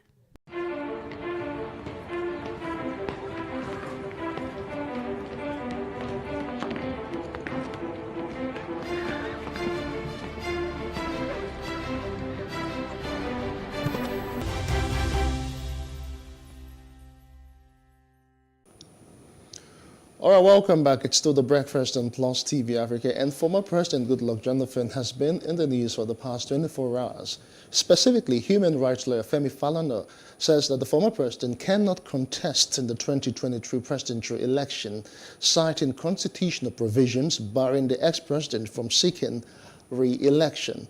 Now, the senior lawyer said this in a statement in response to growing calls on Jonathan to throw his hat into the ring ahead of the 2023 election. He said Mr. Jonathan, who was Nigerian president between 2010 and 2015, would breach constitutional term limit of 2 terms of 8 years if he runs for the presidency and wins again. He recalled that Jonathan became the president of Nigeria in 2010 following the sudden death of President Omar Yar'Adua. Now, Yar'Adua later contested and won the 2011 presidential election. We have Nick Agole, public affairs analyst, joining us in this conversation. Good morning to you, Mr. Agole. Thanks for joining us on The Breakfast. Yeah, good morning to you. Thank you for having me. Yeah, it is indeed our pleasure. For some time now, for days running into weeks, the media has been awash with the president with calls for the former president to, join the presidential race, and even people are asking him to join the APC and all of that. But you know how it has played out over time now. Consent lawyer Femi Falana and even a whole lot of SANs, vowing to sue the president or the former president if he declares interest to run, that it is unconstitutional. First of all, let me just get your specific background and see how you reason all of that. Okay, thank you very much for that question. I am not a lawyer, so let me serve that caveat up front. But I am a Nigerian citizen who is interested in governance in Nigeria and our public affairs. So my reading of the Constitution of Nigeria, 1999, as amended, in section 137, subsection 3, says a person who was sworn in to complete the term for which another person was elected as president shall not be elected to such office for more than a single term. So if I give a layman's interpretation to that provision of the Constitution, it then means that former President Goodluck Jonathan was sworn in to complete the term of the late president Umaru Musa Yar'Adua, and therefore he is entitled to be elected to the office of the president for one more single term. And that single term happened when former President Goodluck Jonathan was elected as president in 2011. Therefore, looking at the Constitution as I am reading here, as a layman, I would say that President Goodluck Jonathan, former President Goodluck Jonathan, can no longer seek for election to another term. This is what I interpret from the Constitution as I'm reading to you.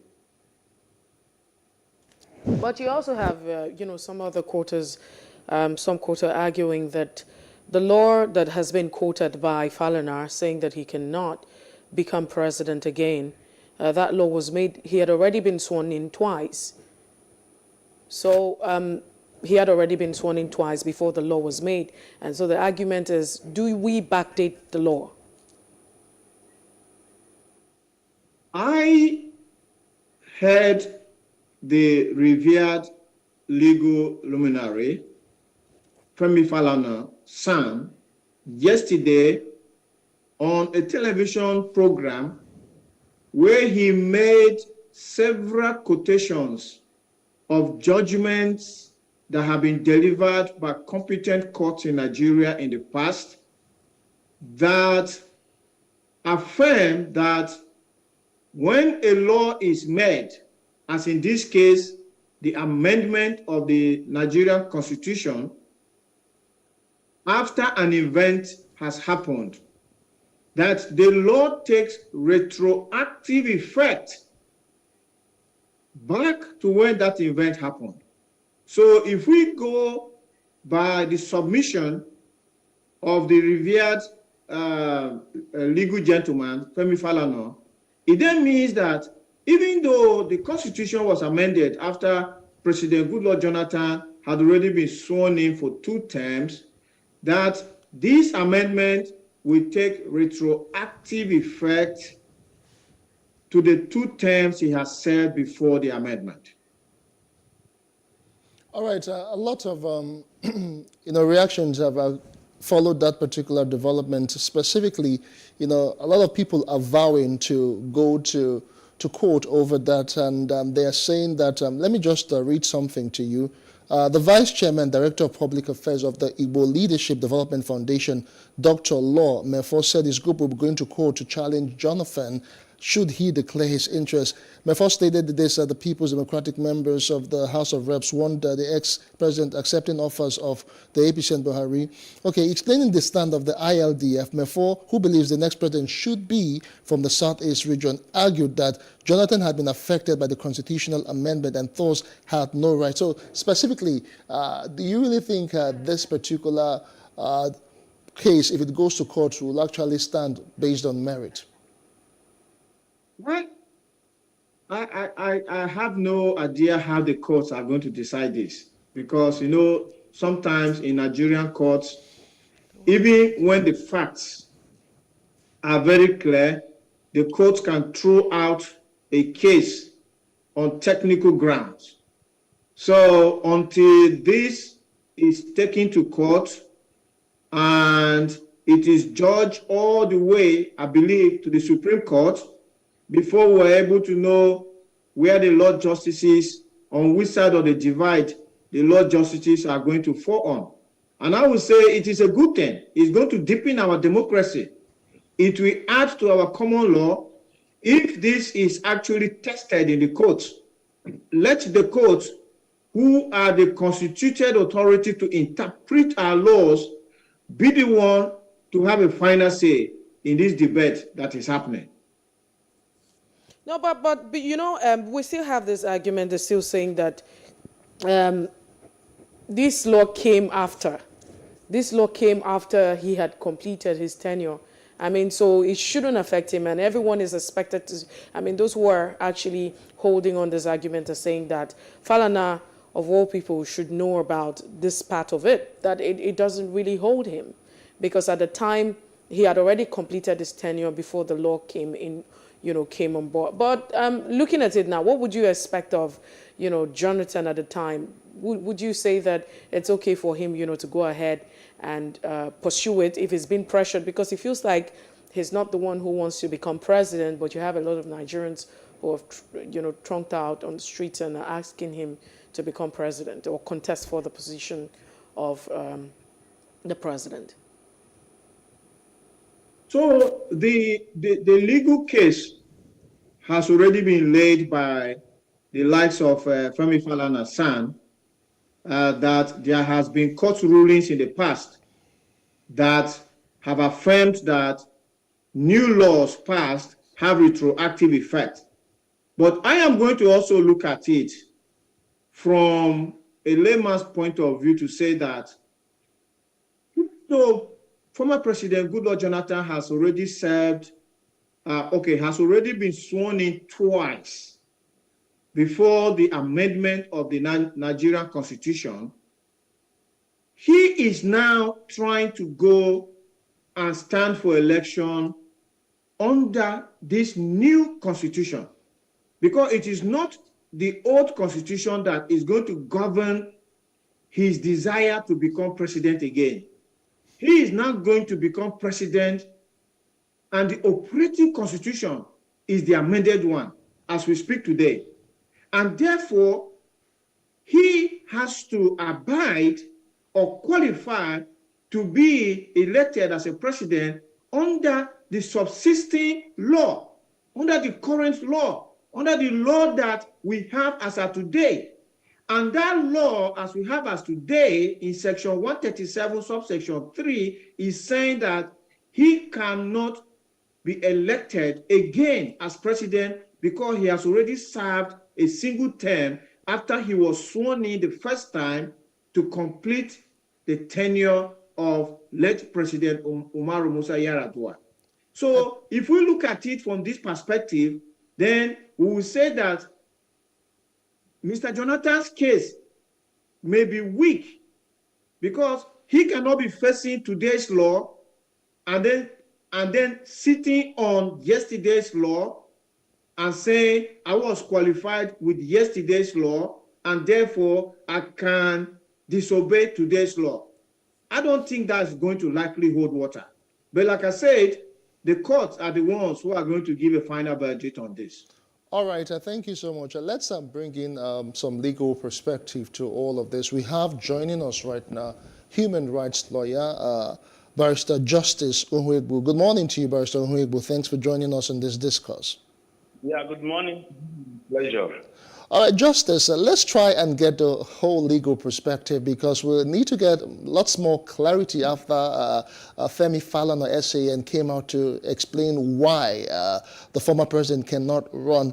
There seems to be the talk of the former president being sworn in twice, and another issue again is that he should not run for more than 8 years. Just try and explain all of this to us. Well, the thing is that like Femi Falana, the other person, colleague of mine, the law is not better of anyone. The issue now is that as a is today, which law is going to govern the 2022 election? And by and large, provided there has been an amendment of the Constitution, it is the Constitution that appoints now that will govern the conduct of 2023 election and any other that will be done. So we cannot dwell in the past. The law as it is today, the amendment as it is today, will not give Jonathan the right to contest again. So former law has been implemented. It has nothing anybody can do about it. Moving away from that, thinking about the issue of running to and other, these are issues of law. I know that yes, law, but also conflict of law. But I don't think there's any conflict.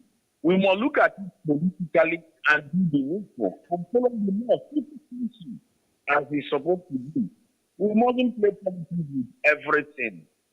So as far as I'm concerned, as far as the law is concerned, the amended section of the Constitution that is in force today or that has come to be is the government of the land, and there's nothing anybody can do about it.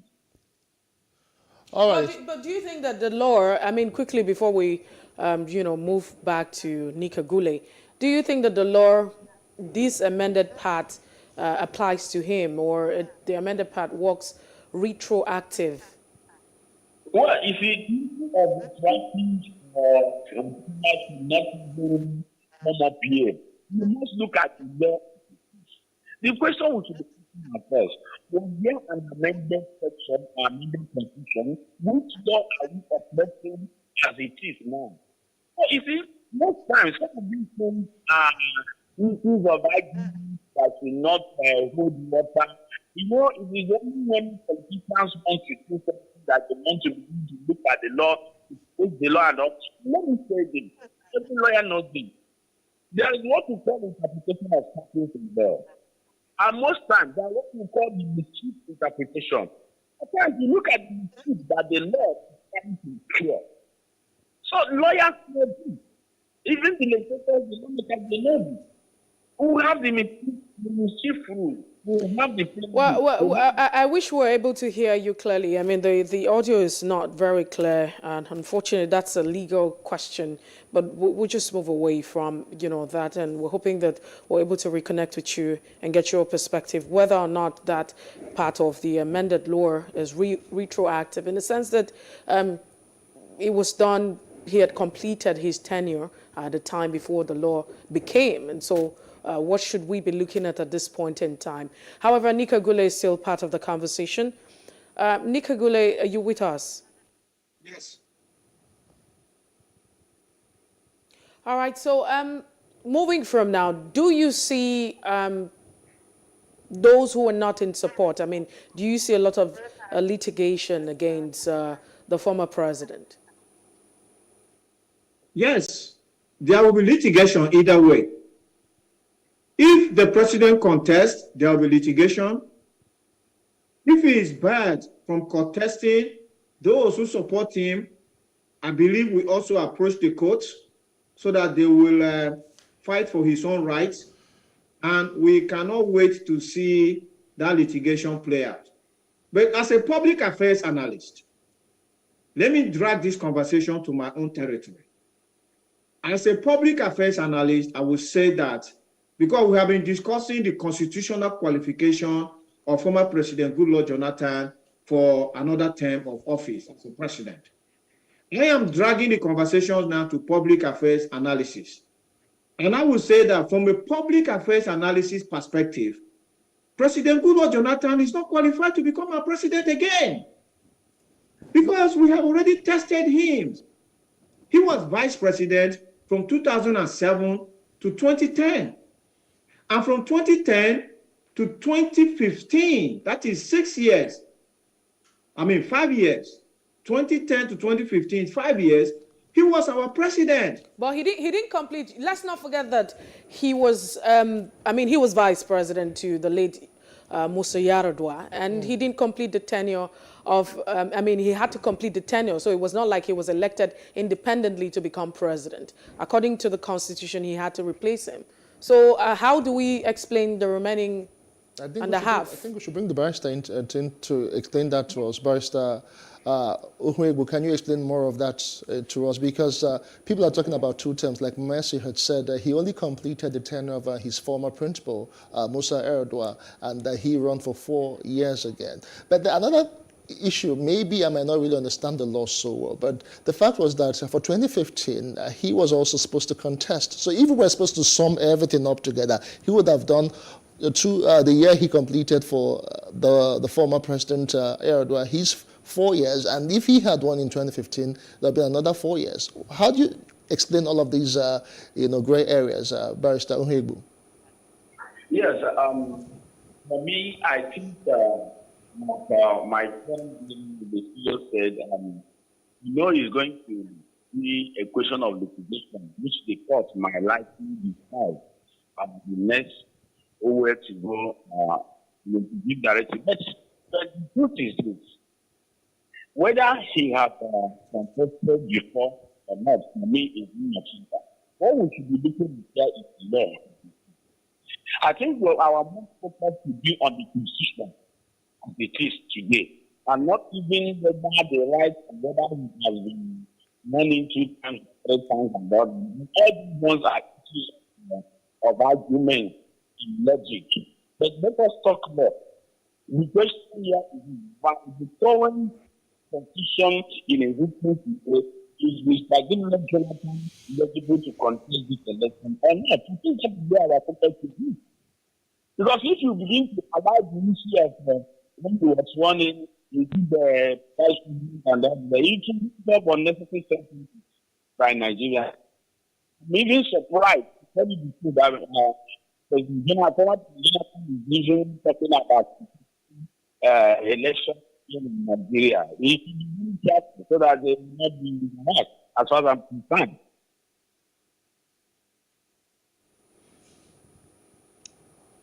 Pastor Uhuegbu, are you still there? Yes, I'm here. Okay, but all of this now, let me just digress a little bit. Now, all of this clamor, for the former president to get back into power, it has been very debatable on social media across some various spheres. A lot of people are saying that if he were to come back, that he would right some of those wrongs that we are seeing right now. How do you reason, really? Well, I think if you, I don't even see it happening. Personally, I don't see it happening. And that is why I'm not taking it up so serious. I think all these things are still speculations and all the rest. But I know he must have a legal team. I know he must have people that are advising him and all the rest. But for me, as far as I'm concerned, he is not qualified to contest for the next election. So, but he should purge himself and be careful. Everything, you don't play politics with everything. When you begin to listen to psychophants and all the rest, they will end up at the end of the day embarrassing you and messing you up. This is Nigeria. We know how they play the game and everything. So I will advise him to take the little respect or the respect he has also, the name he has attained for himself, and build on that than all these unnecessary issues of Jonathan here, Jonathan there, and all the rest. So you should just listen to people like us and leave psychophants alone. If there's any time he's needed in government for one advice or the other, you should not hesitate to come and provide advice and all the rest. That is my own take.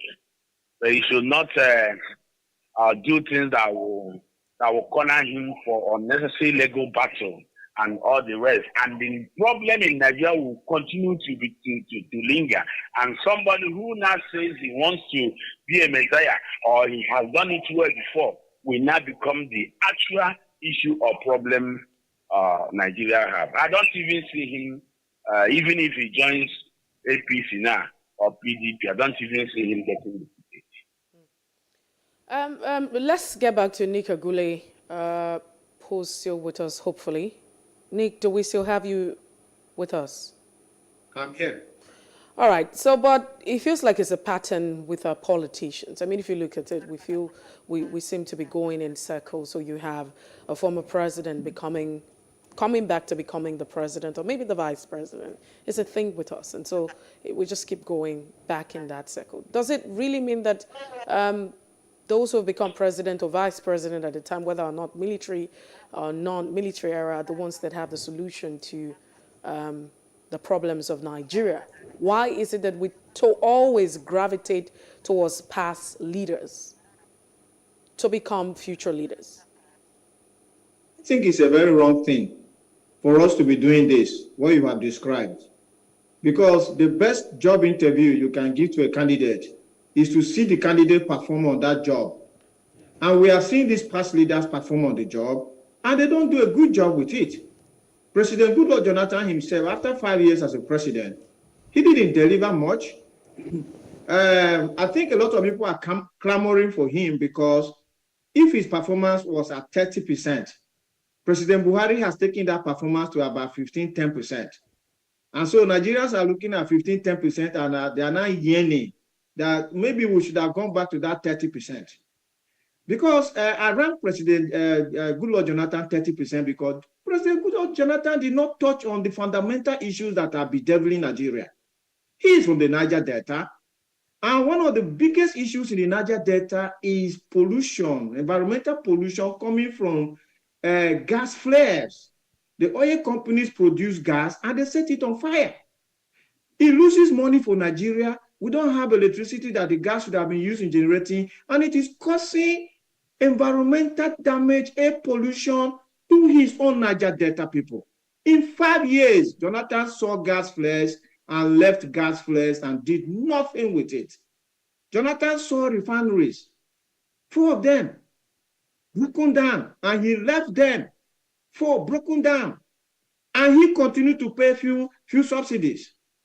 He didn't deal with that. Jonathan made exchange rates and left it as it was, even though Buhari has worsened it. You know, Jonathan didn't do much in agriculture to unlock value from agriculture. Nigeria continued to import food.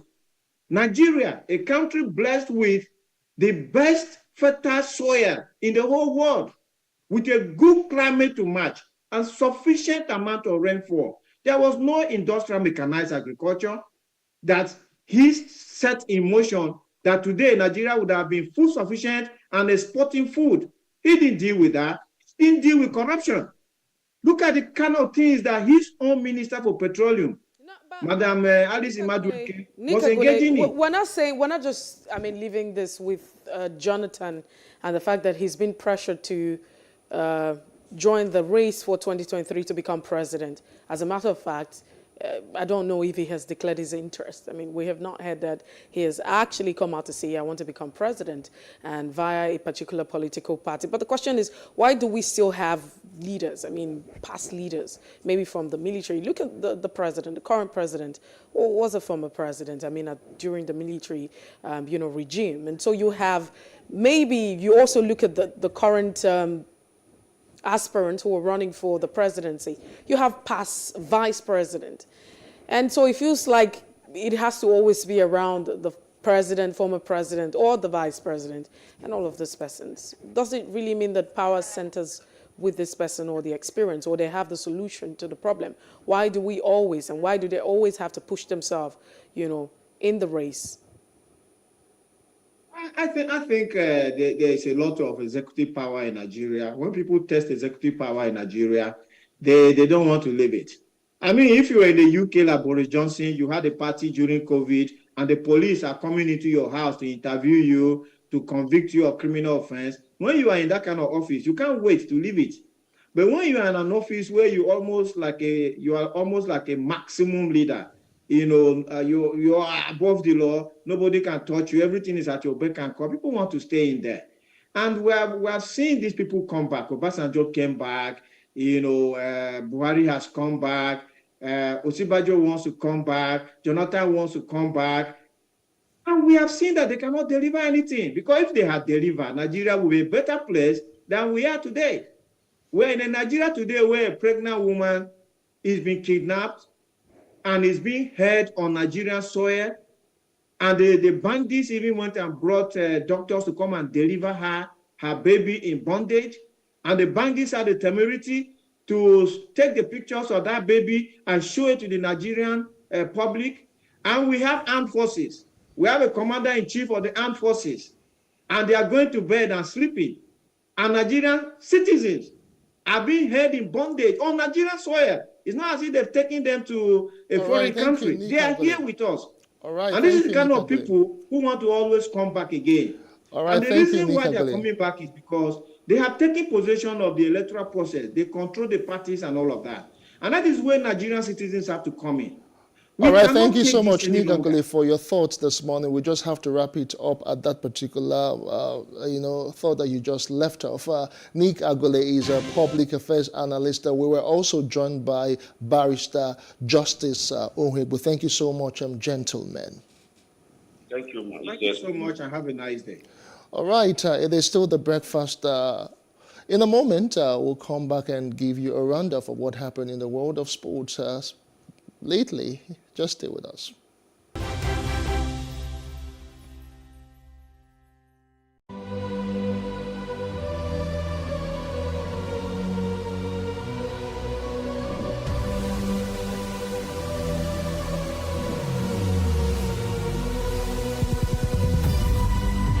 What we do not understand, we will stigmatize. What you can see is the remaining of the tanker that exploded. The suspect equally confessed.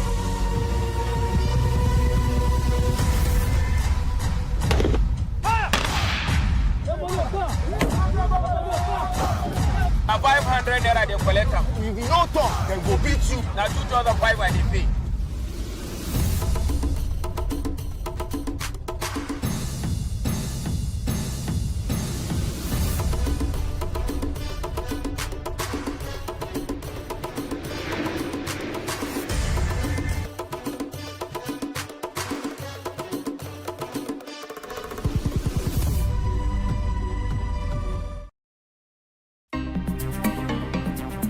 Life can be fun and rewarding, but it also comes with some risk.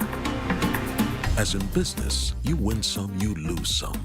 And that's why you need to be wise in the choices you make. It's like placing a bet. Again, you need to be wise. Wise in choosing an innovative platform with the highest market options and highest odds ever.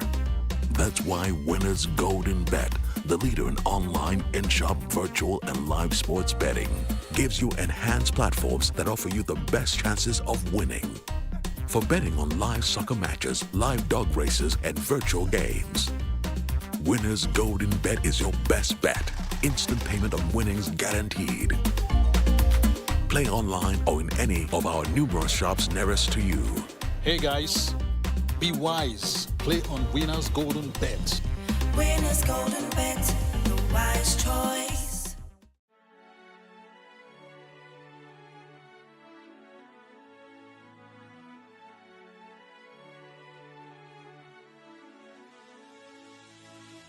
It is engagement we need to have. Those who suffer miscarriages are never taken into account. Members of the National Assembly are also influence peddlers. You are sitting on Nigerians' money. From the Babin, I pay my rent. From the Babin, I send my children to school. A consultative engagement. No any tangible notification before they ban us. It's one thing for people to be at your back and the heat of the moment, and another thing for them to still be with you when push comes to shove. I will do everything to take Lagos out of the national grid.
It's the breakfast on Plus TV Africa. We head straight to our second conversation. At this point, we'll be bringing you updates in sports world. We have Monday Thomas, a sports journalist, joining the conversation. Monday, it's good to have you join us on a Friday. Good morning and a happy weekend to you. I hope this weekend is going to be a fantastic one as we get to talk sports. Okay, so let's start on this particular note now. We'll look at the local league. Let's come back home. The Nigerian Professional Football League, with Rivers United topping the chart. Do you see them standing a chance to winning it this season? With 13 games to go, and of course, it will be so much in a hurry to say that Rivers United of course, won the league. Maybe they are 4 points clear. You know, in the Nigerian Professional League, for you to be 4 points clear at this time of the season, it means you've done a lot. They might not be champions just yet, but they've shown their champions credentials. And what I mean by champions credentials, they've lost just 2 games this season. In 25 games, they've lost just 2 games this season. They've conceded the least number of goals. That speaks so much about their defense this season. And also talking about the administration, the coaching crew that comprises of Coach Stanley Aguma, prolific manager, and the former Enyimba man, Fatayo Show. This combination has proven to be one of the best combinations as far as coaching crew is concerned right here in the Nigerian Professional League. And when you also talk about other departments, like their striking force, we have Isha Rafiu, who is currently the leading goal scorer in the NPFL this season with 13 goals. And we also have another player who's also on double digits. So it's not only one department that is working for Rivers United. Jijoke Akuneto has scored 10 goals as well. So it's not only Sharafi who is getting the goals. Every department is working. And that's why I say that they've shown great titles, credentials, and I think they deserve to win the title this season. It just has to be their season because it's just a season that everything is working well for the Pride of Rivers. And on the pitch of play, they are playing fantastic football, I tell you. So, but which of those leagues would you say has been outstanding for you? I mean, following the game so far. The leagues that's been outstanding for me. Is that the question? The clubs in the leagues. Oh, okay. It's a fantastic one. I mean, knowing that the season started with people having so much expectations from the reigning champions, which happens to be Akwa United. But they didn't start the season so well, but it's not completely done and dusted. That's why I'm saying, although Rivers United are 4 points clear, 13 games to go, it is not yet over. But they've got title credentials. They also have other teams. Fidelity Lechuku of Plateau United are also gunning for that title. So it's not yet over. But when you take a look at the numbers, Rivers United have been able to keep a great away form because this is what wins you the league. How strong are you away from home? Because, of course, in Nigerian football, you always have the fans backing you at your home team. But when you go outside of your comfort zone, what happens away? Rivers United have been able to establish this domination away from home, or this dominance away from home. And how about other teams? Akwa United with the new coach, Ayo Yeni, they've been able to play 6 games unbeaten. So they are right back at it. The title race is still for the taking. But right now, I think for me, Rivers United have shown the potency of winning this particular title. But I'm not completely it's over. It's quite interesting. One thing about the NPFL this season is that we should, of course, keep our eyes for some surprises because it's not yet over. Rivers, Akwa United, they have an eye on the continental places, although they are outside the top 4 right now. But before the end of the 13 games that we have to play, I think we'll see some changes. But for the top sports, I'm giving my final verdict that it's going to be Rivers United winning the title. Okay. Fingers across. Let's see who becomes, the best. The best will always win. Away from that, let's move to boxing. And of course, looking at boxing, first you find Tyson Fury beating Dillian White to that one with an uppercut 6th round and, getting it done to actually retain the title of the heavyweight. What are your thoughts? Did that come to you as a surprise or did you see that happening? Absolutely. I mean, it's a game of boxing and it's also a game of sport. And before you go into any sporting action, you need to take a look at the numbers Tyson Fury has already provided. I mean, he's undefeated.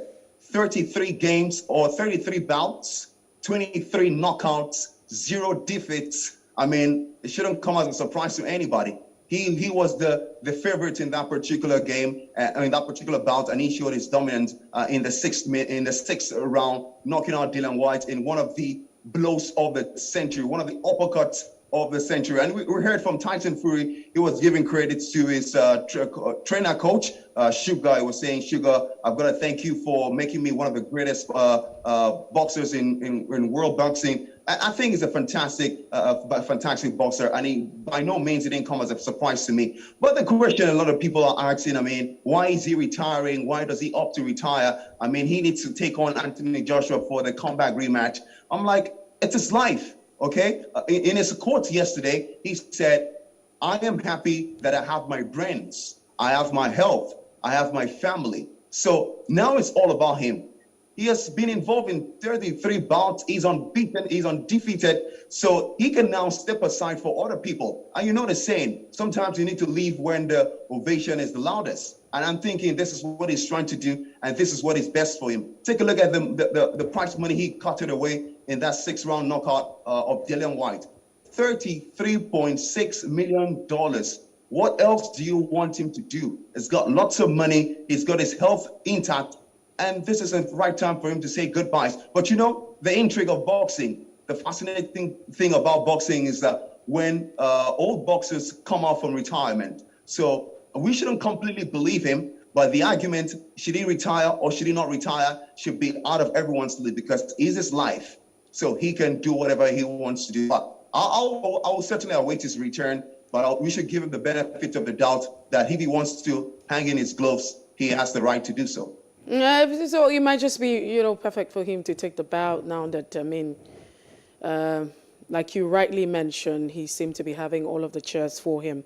But let's quickly look at what this means now for Usyk and Anthony Joshua for the next fight.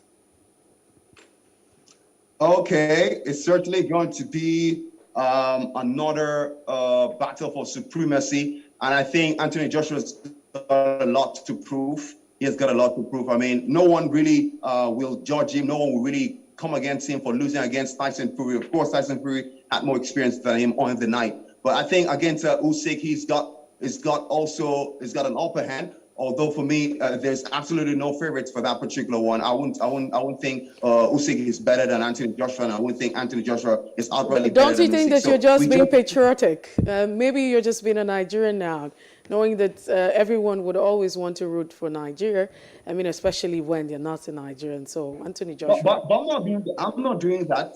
I'm not doing that, because I think Usyk also is a big boxer when it comes to the boxing game. I mean, he's done greatly starting in his days in the Olympics. He's done greatly in his country. He's also done greatly internationally. Of course, there was a time Anthony Joshua was also in the limelight, but it seems to be a game where once you lose, you seems to be at the back of everything. After losing to Tyson Fury, a lot of people started saying he needs to go back and work on his punching game. I mean, his jab game is a little bit poor, but I'm thinking he has done that. And we'll certainly wait for his next bout and see how much he has improved. I wouldn't completely say I'm supporting Anthony Joshua against Usyk because he's a Nigerian. Of course, we should be patriotic, but we should also look at facts as well.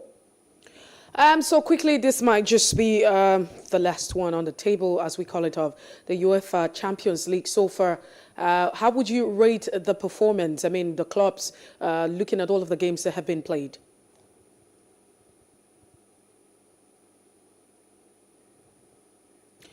Monday, Thomas. Okay, first off, permit me to start with that game that it's unarguably. Okay, can I go ahead? Why not? Go ahead. Okay. Permit me to start with that 7-goal classic that we saw at the Etihad Stadium. My word, what a game that was. That is the kind of game you would expect in a UEFA Champions League semi-final game. And of course, Manchester City and Real Madrid brought the show. I was very much impressed, but I'm not impressed with the defending of Real Madrid. They are very poor in the back, but you've got to give it to them. The attack force is devastating. Vinicius Junior and Karim Benzema, who is currently the highest goal scorer in the UEFA Champions League with 14 goals, and he has now scored 40+ goals for the first time for Real Madrid since Cristiano Ronaldo left. And it's quite fantastic for Real Madrid with having these numbers. Karim Benzema, who is one of the contenders for the Ballon d'Or this season. But when you take a look at this Pep side in the return leg at the Santiago Bernabeu, knowing that at the Santiago Bernabeu, Chelsea scored 3 times, and they don't even have that free-flowing football as Pep Guardiola's side, Manchester City. So at the Santiago, it's certainly going to be another goal rain. And I'm thinking Manchester City will be able to score more than Real Madrid. So I'm seeing Manchester City in the finals. Before this, I was not in support of the All-English final, but I can see it happening. In the second leg of the game that we'll see at the Estadio Salamanca Stadium in Spain, yes, that big club from a small city in Spain where Villarreal will host Liverpool for the second leg. We saw the first leg, Villarreal were trying to resist Liverpool, but of course, you know how great Liverpool is. They were able to break that resistance and score 2 quick-fire goals in the second 45 minutes. Unai Emery said something that in the second leg that is going to be very difficult. He said, they will suffer. He said, Liverpool will suffer. And so we should expect a cracker. I'm not completely going to give it to Liverpool, but we should expect, if Unai Emery, a European specialist, is saying that Liverpool will suffer, then we shouldn't doubt him by any means. He's got the ability to make Liverpool suffer on the night. So I'm not going to predict that game. I'm just going to watch it and see what happens, because I have absolute faith in Unai Emery, and I believe that he can cause an upset in that particular fixture. But I think Manchester City already in the finals. So would it be too early to begin to predict, Liverpool and the Champions League at this point in time, defending again?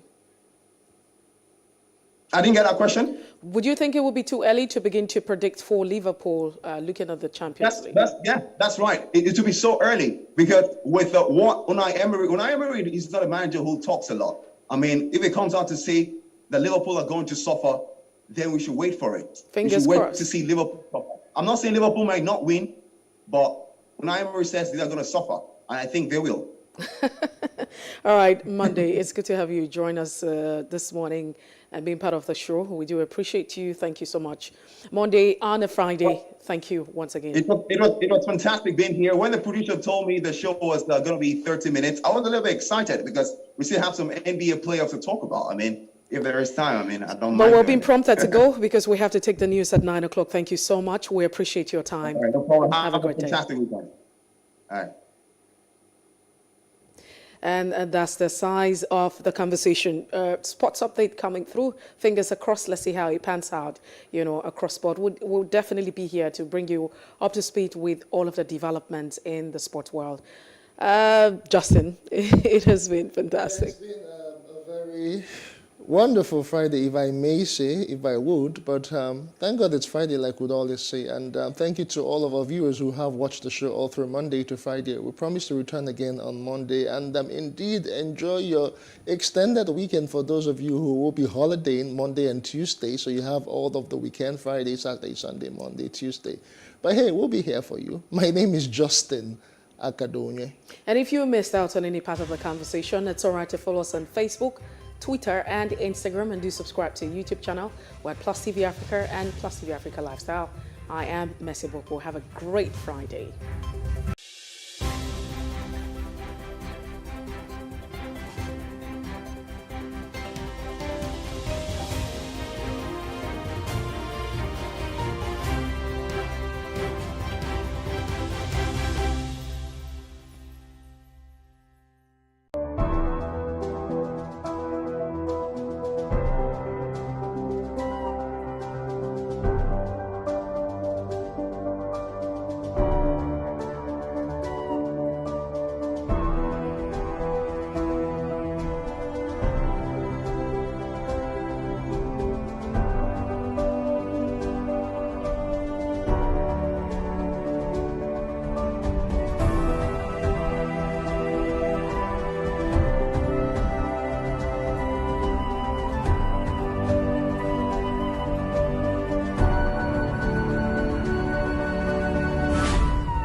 Nigeria's Niger Delta region, from where the black gold fuels Africa's largest economy, where the lines between wealth and poverty has never been thinner. Conflicts, poverty, insecurity, and environmental challenges daily confront the region.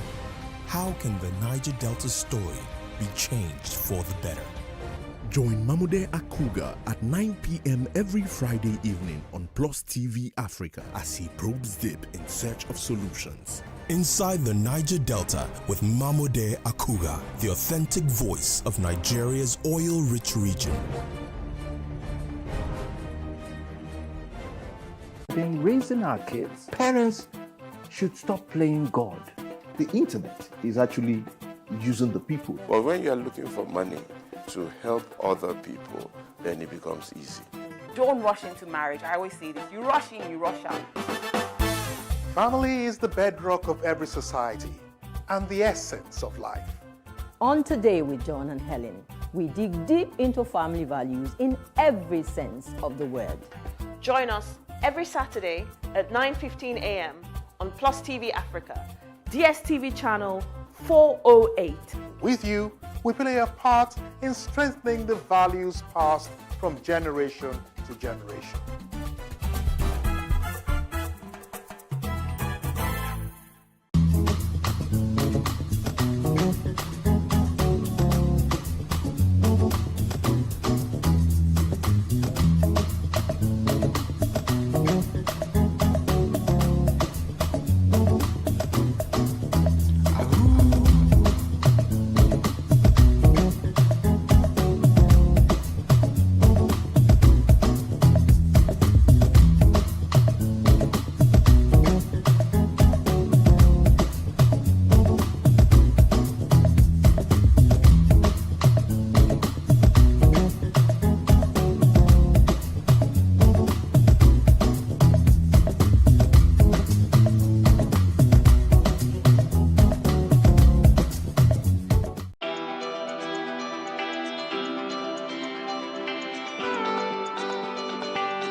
There is no voting on social media. To vote, you would require a permanent voter's card. To get your PVC, visit cvr.inecnigeria.org. Create your account with a valid email address and start the registration process. An activation link will be sent to you. Click on the link and activate your account. Fill out the form, pick and submit a convenient date and time for your biometrics. Print the application slip, which should have your QR code. On the appointed date, go to the nearest INEC office for your biometric capturing. Thereafter, you will get a registration slip to pick your permanent voter's card when ready. Get your PVC today. This message is from PlusTvAfrica.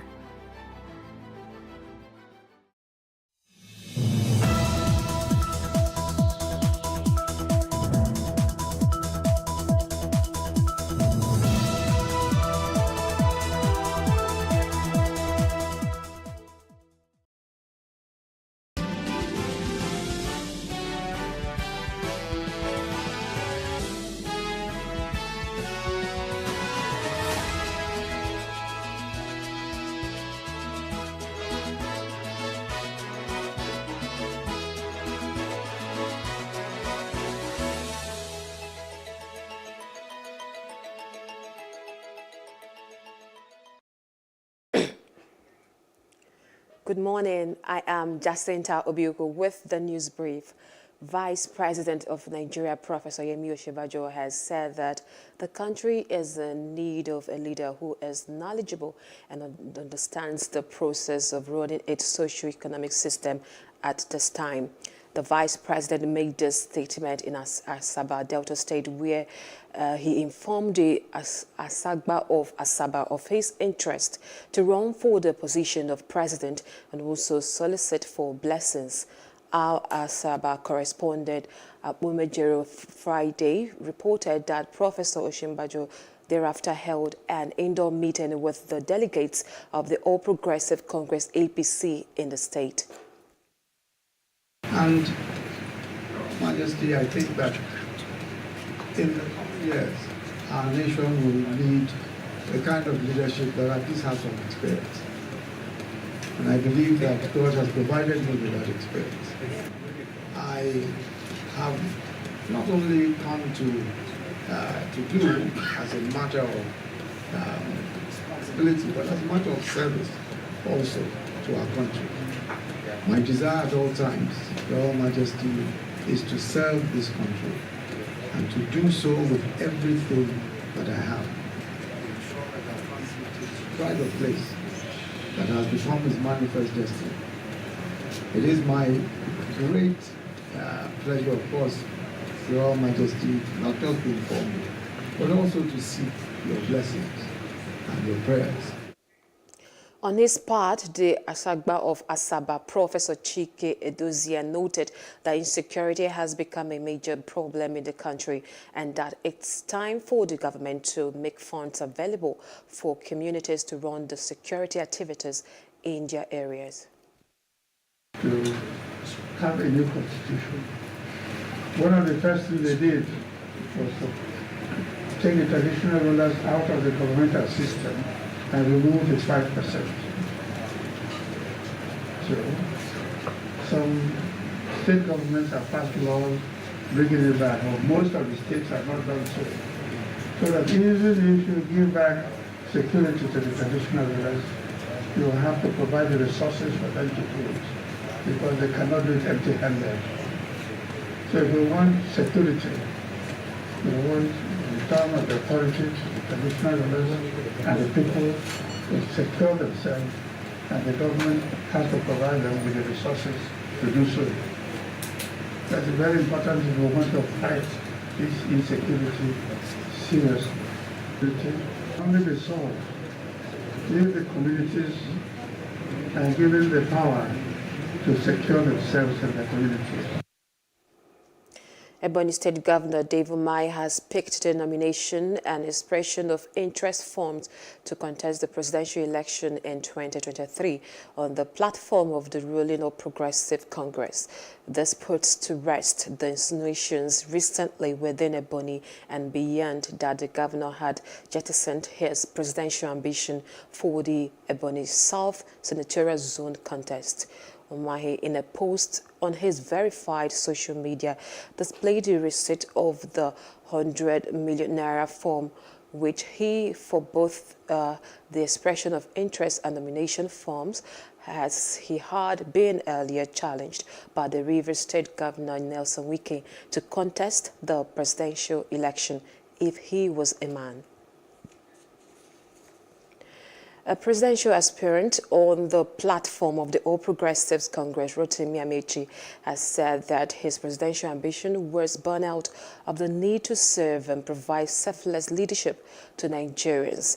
Amechi, who is the Minister of Transportation, said considering his wealth of experiences, he would be a president that would protect the interest of all Nigerians, irrespective of tribe or religion. He spoke when he paid a visit to the leadership of the APC in Lagos State, the State Governor Babajide Sanwo-Olu, and the Oba of Lagos, Obariwon Akiolu. Human rights lawyer and senior advocate of Nigeria, Femi Falana, has said that former President Goodluck Jonathan cannot run for the 2023 presidential race by virtue of Section 137(3) of the Constitution of the Federal Republic of Nigeria, 1999, as amended. In a statement, Falana quoted the Constitution as saying that a person who was sworn in to complete the term for which another person was elected as president shall not be elected to such office for more than a single term. His comments followed speculations that the former president may defect from the People's Democratic Party (PDP) to the ruling All Progressives Congress (APC). The Minister of State for Education, Emeka Nwajoba, and the Minister of Labour and Employment, Senator Chris Ngige, who have both declared their intentions to contest for the office of the President in the 2023 general elections, have downplayed calls on political appointees to resign to enable them to take part in the primaries of political parties next month. They say the calls were unconstitutional in spite of the provision of Section 84(12) of the Electoral Act 2022 as amended. While Nwajoba said that the 1999 Constitution as amended permitted aspirants to resign 30 days before the election, Ngige says Section 84(12) of the Electoral Act 2022 had been struck down by the court. Nwajoba ruled out the possibility of resigning his position ahead of the APC presidential primaries billed for May the 30th to June the 1st, while Ngige said that even if there is any order to that effect, it has not been conveyed to him and that there is a subsequent judgment from a competent court of jurisdiction striking down the Electoral Act provision. As political appointees and others begin to resign from their current status to contest the 2023 general elections, all eyes are on how those officers will be run in a short term. A legal practitioner, Liberos Oshoma, and a political analyst, Olufemi Lawson, are advocating that those in charge of checks and balances adopt structures to ensure there are no gaps. There have been contentious positions as regards the constitutionality of Section 84(12) of the Electoral Act 2022. In fact, President Muhammadu Buhari protested the constitutionality of the controversial provision of the newly assented electoral law. Others have argued that the section of the Constitution is able to disenfranchise people from vying for electoral offices. A legal practitioner, Liberos Oshoma, countered this. It does not disenfranchise anybody because the provision of the Constitution actually limits participation for civil servants. That if you are in the employment of the government of the federation or of the state, that you cannot contest for an election except you resign 1 month before the election. And the Court of Appeal had heard that political appointees are not employed in the government of the federation or of the state for the purpose of that section. And so what that means is that if you're a political appointee, you can remain in office till even contest for election, whilst in that other office. A political analyst, Olufemi Lawson, shared the same view. He insisted that a section of the law would limit the excesses of the political class. I would want to say that morally, I don't think we even need a law to this extent to tell you that, come, you have an ambition to pursue in Jigawa State, then why are you sitting in Abuja as a minister if truly you are a very serious candidate? One of those vying for the highest seat in government is the Vice President, Professor Yemi Osinbajo. There are questions about how his latest ambition could cause a divided attention in carrying out his current duties as the nation's second in command. The VP's attention certainly would be divided, just the same way a sitting president who is vying for a re-election's attention will be divided. So, and the question is, what we should do is to ensure that there is proper monitoring, not just a divided attention, to ensure that the job and the functions of that office is properly carried out. The truth is that pursuing a political ambition is a natural distraction. Politicians will continue to aspire for other higher positions. Politicians will continue to even demand for what they do not deserve. But it is the duty of you and I to say, no, you don't deserve it. So those who have had competent ministers as deputies should hand over to them, brief them. Those who have not had should use the next few days to get them carried along so that the duties of state will not suffer.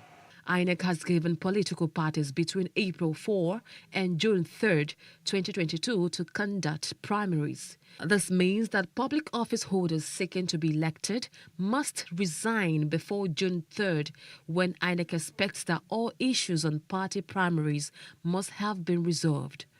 Meanwhile, the Secretary to the Government of the Federation, Boss Mustafa, ought to have issued a circular stating a deadline on when they should resign. But he has not, as President Buhari has not given directives to do so. The immediate past national president of the Committee for the Defense of Human Rights, Malaki Ugwumadu, in our news now, said a contestant must resign from his or her position within 30 days before election. Well, the Constitution as at this moment and as amended is to the effect that where any Nigerian who is in the public service of the Federation, either at the federal level or at the sub-national level, that is the states, desires legitimately, which is a right that inures to all of us, to contest or participate in an election, such a person must resign, withdraw from that service at least 30 days before the said election. The constitutional provisions are clear from Section 66, Subsection F, Section 1071, Subsection F, and so on and so forth. So the Constitution is interested in public servants, in the public service of the Federation and the states, as the case may be. But what has introduced a rather controversial dimension to this whole situation is the amendment in 2022, where Section 84, Subsection 12 of the Electoral Act was promulgated and signed into law. That provision is to the effect that political office holders, if you like, political appointees are precluded from participating in primaries of their political parties if they do not resign a month before that or those primaries. That is a controversy now. So, luckily, and this is where the judiciary intervenes in the interplay of political powers in the country to interpret, and that is the case that came up at I think Umuahia, where that provision of the Electoral Act was struck down. Delta State Governor Senator Ifeanyi Okowa has charged presidential aspirants and stakeholders of the People's Democratic Party (PDP) to embark on reconciliatory moves that would throw up a credible candidate for the party in the 2023 presidential election. Governor Okowa made the statement in a government house at Asaba when PDP delegates played host to one of the presidential hopefuls under the platform of the party, Governor Udoma Emmanuel of Akwa Ibom. Our Asaba correspondent Abomijero Friday reported that Governor Okowa expressed displeasure with the APC administration that has kept complaining after 7 years in office and urged Nigerians to have a rethink and support the People's Democratic Party quest to rescue the nation from maladministration.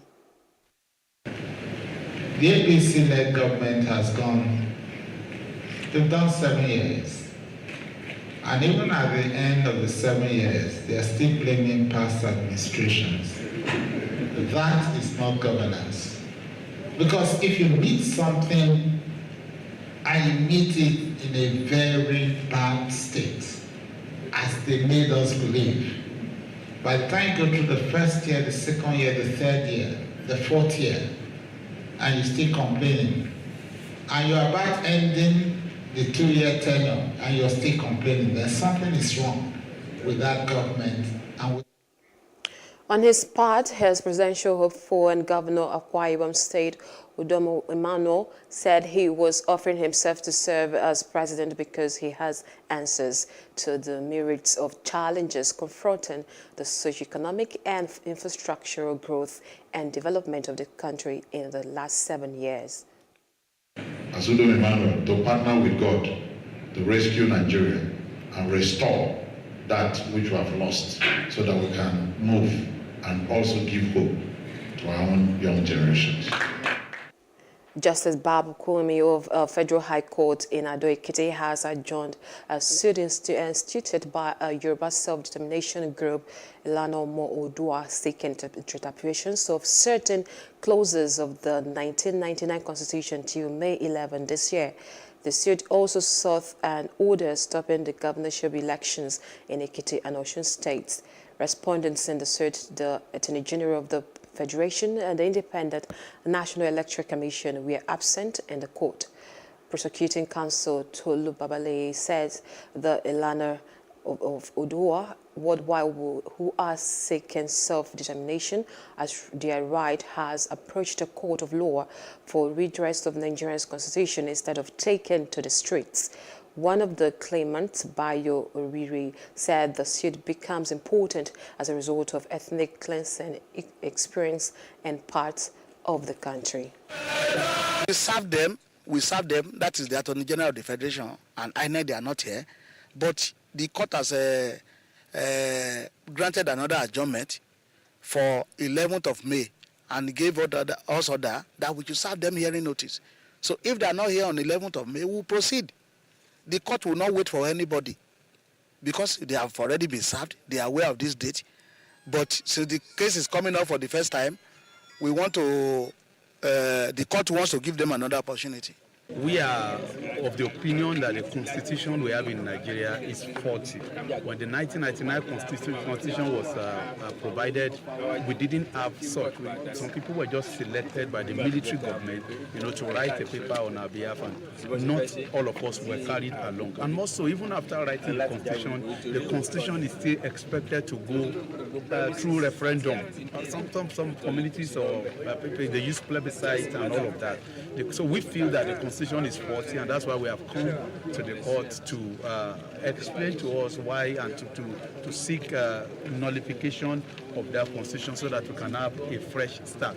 And we are saying that if there is something wrong with the constitution, every other thing you build on the constitution is faulty. Other parts of Africa, one of Ghana's opposition political parties, the Convention People's Party, CPP, has announced plans to rebury the country's first president, Dr. Kwame Nkrumah. General Secretary of the party, Nana Tantua, claims that the freedom fighter was not given a befitting burial, hence the decision for the reburial, which has been planned for November this year. The CPP believes the restless of Dr. Kwame Nkrumah needs to rest. Outside Africa, demonstrators have clashed with police in Bogota during a protest to mark the first anniversary of massive national anti-government demonstrations in Colombia.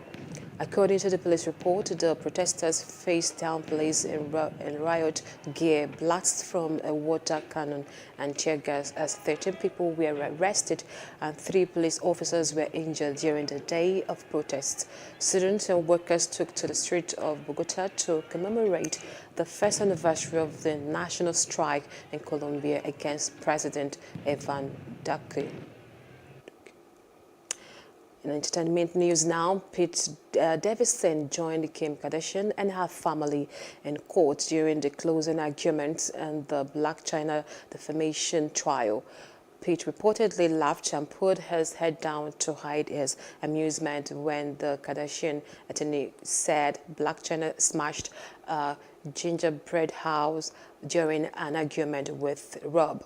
When Kris Jenner left the courtroom following closing arguments, she seemed very excited to see Pete and almost looked surprised, opening her mouth, smiling and hugging him.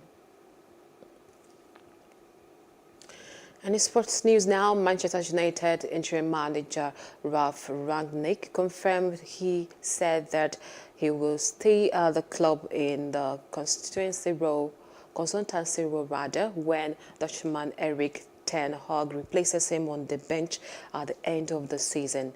The German, who took over at United following the sacking of Ole Gunnar Solskjaer in November, had an agreement to work as a consultant for 2 years when he took the job. Reports in Austria said the Australian Football Federation was hoping to appoint him as their new national team coach, but Rangnick declined to comment when asked about that prospect. Tonight is our game against Chelsea, and I don't want to speak about anything else, and please accept that and respect that. So please only ask questions about tonight's game. Let us speak about the game. What I can tell you and confirm is that I will definitely continue with my consultancy role at the end of the season and for the next 2 years, and I'm very much looking forward to that. Well, we haven't spoken, Eric and myself, but we have spoken with the board about the content and the profile of the job and the content of that consultancy role. We spoke about that, and that's why I can now confirm that I will definitely continue with that at the end of the season.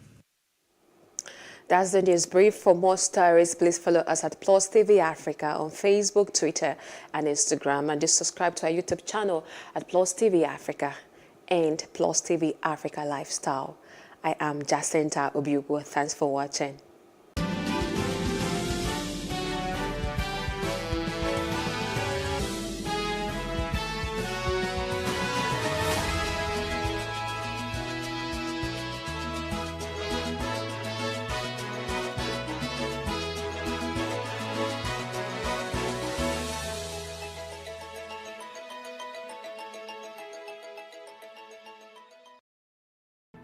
There is no voting on social media.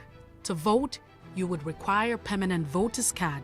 To get your PVC, visit cvr.inecnigeria.org. Create your account with a valid email address and start the registration process. An activation link will be sent to you. Click on the link and activate your account. Fill out the form Pick and submit a convenient date and time for your biometrics. Print the application slip, which should have your QR code. On the appointed date, go to the nearest INEC office for your biometric capturing. Thereafter, you will get a registration slip to pick your permanent voter's card when ready. Get your PVC today. This message is from PlusTvAfrica. Hey, what's up, guys? You're welcome to another edition of Plus Event, and I remain your host, Ifeoluwa Oshukeye. Your absence isn't an excuse anymore, as Plus Events is all you need, as we bring you the glitz, the glamour, and loads of fun. Oh, definitely, right? No question. He's a living legend.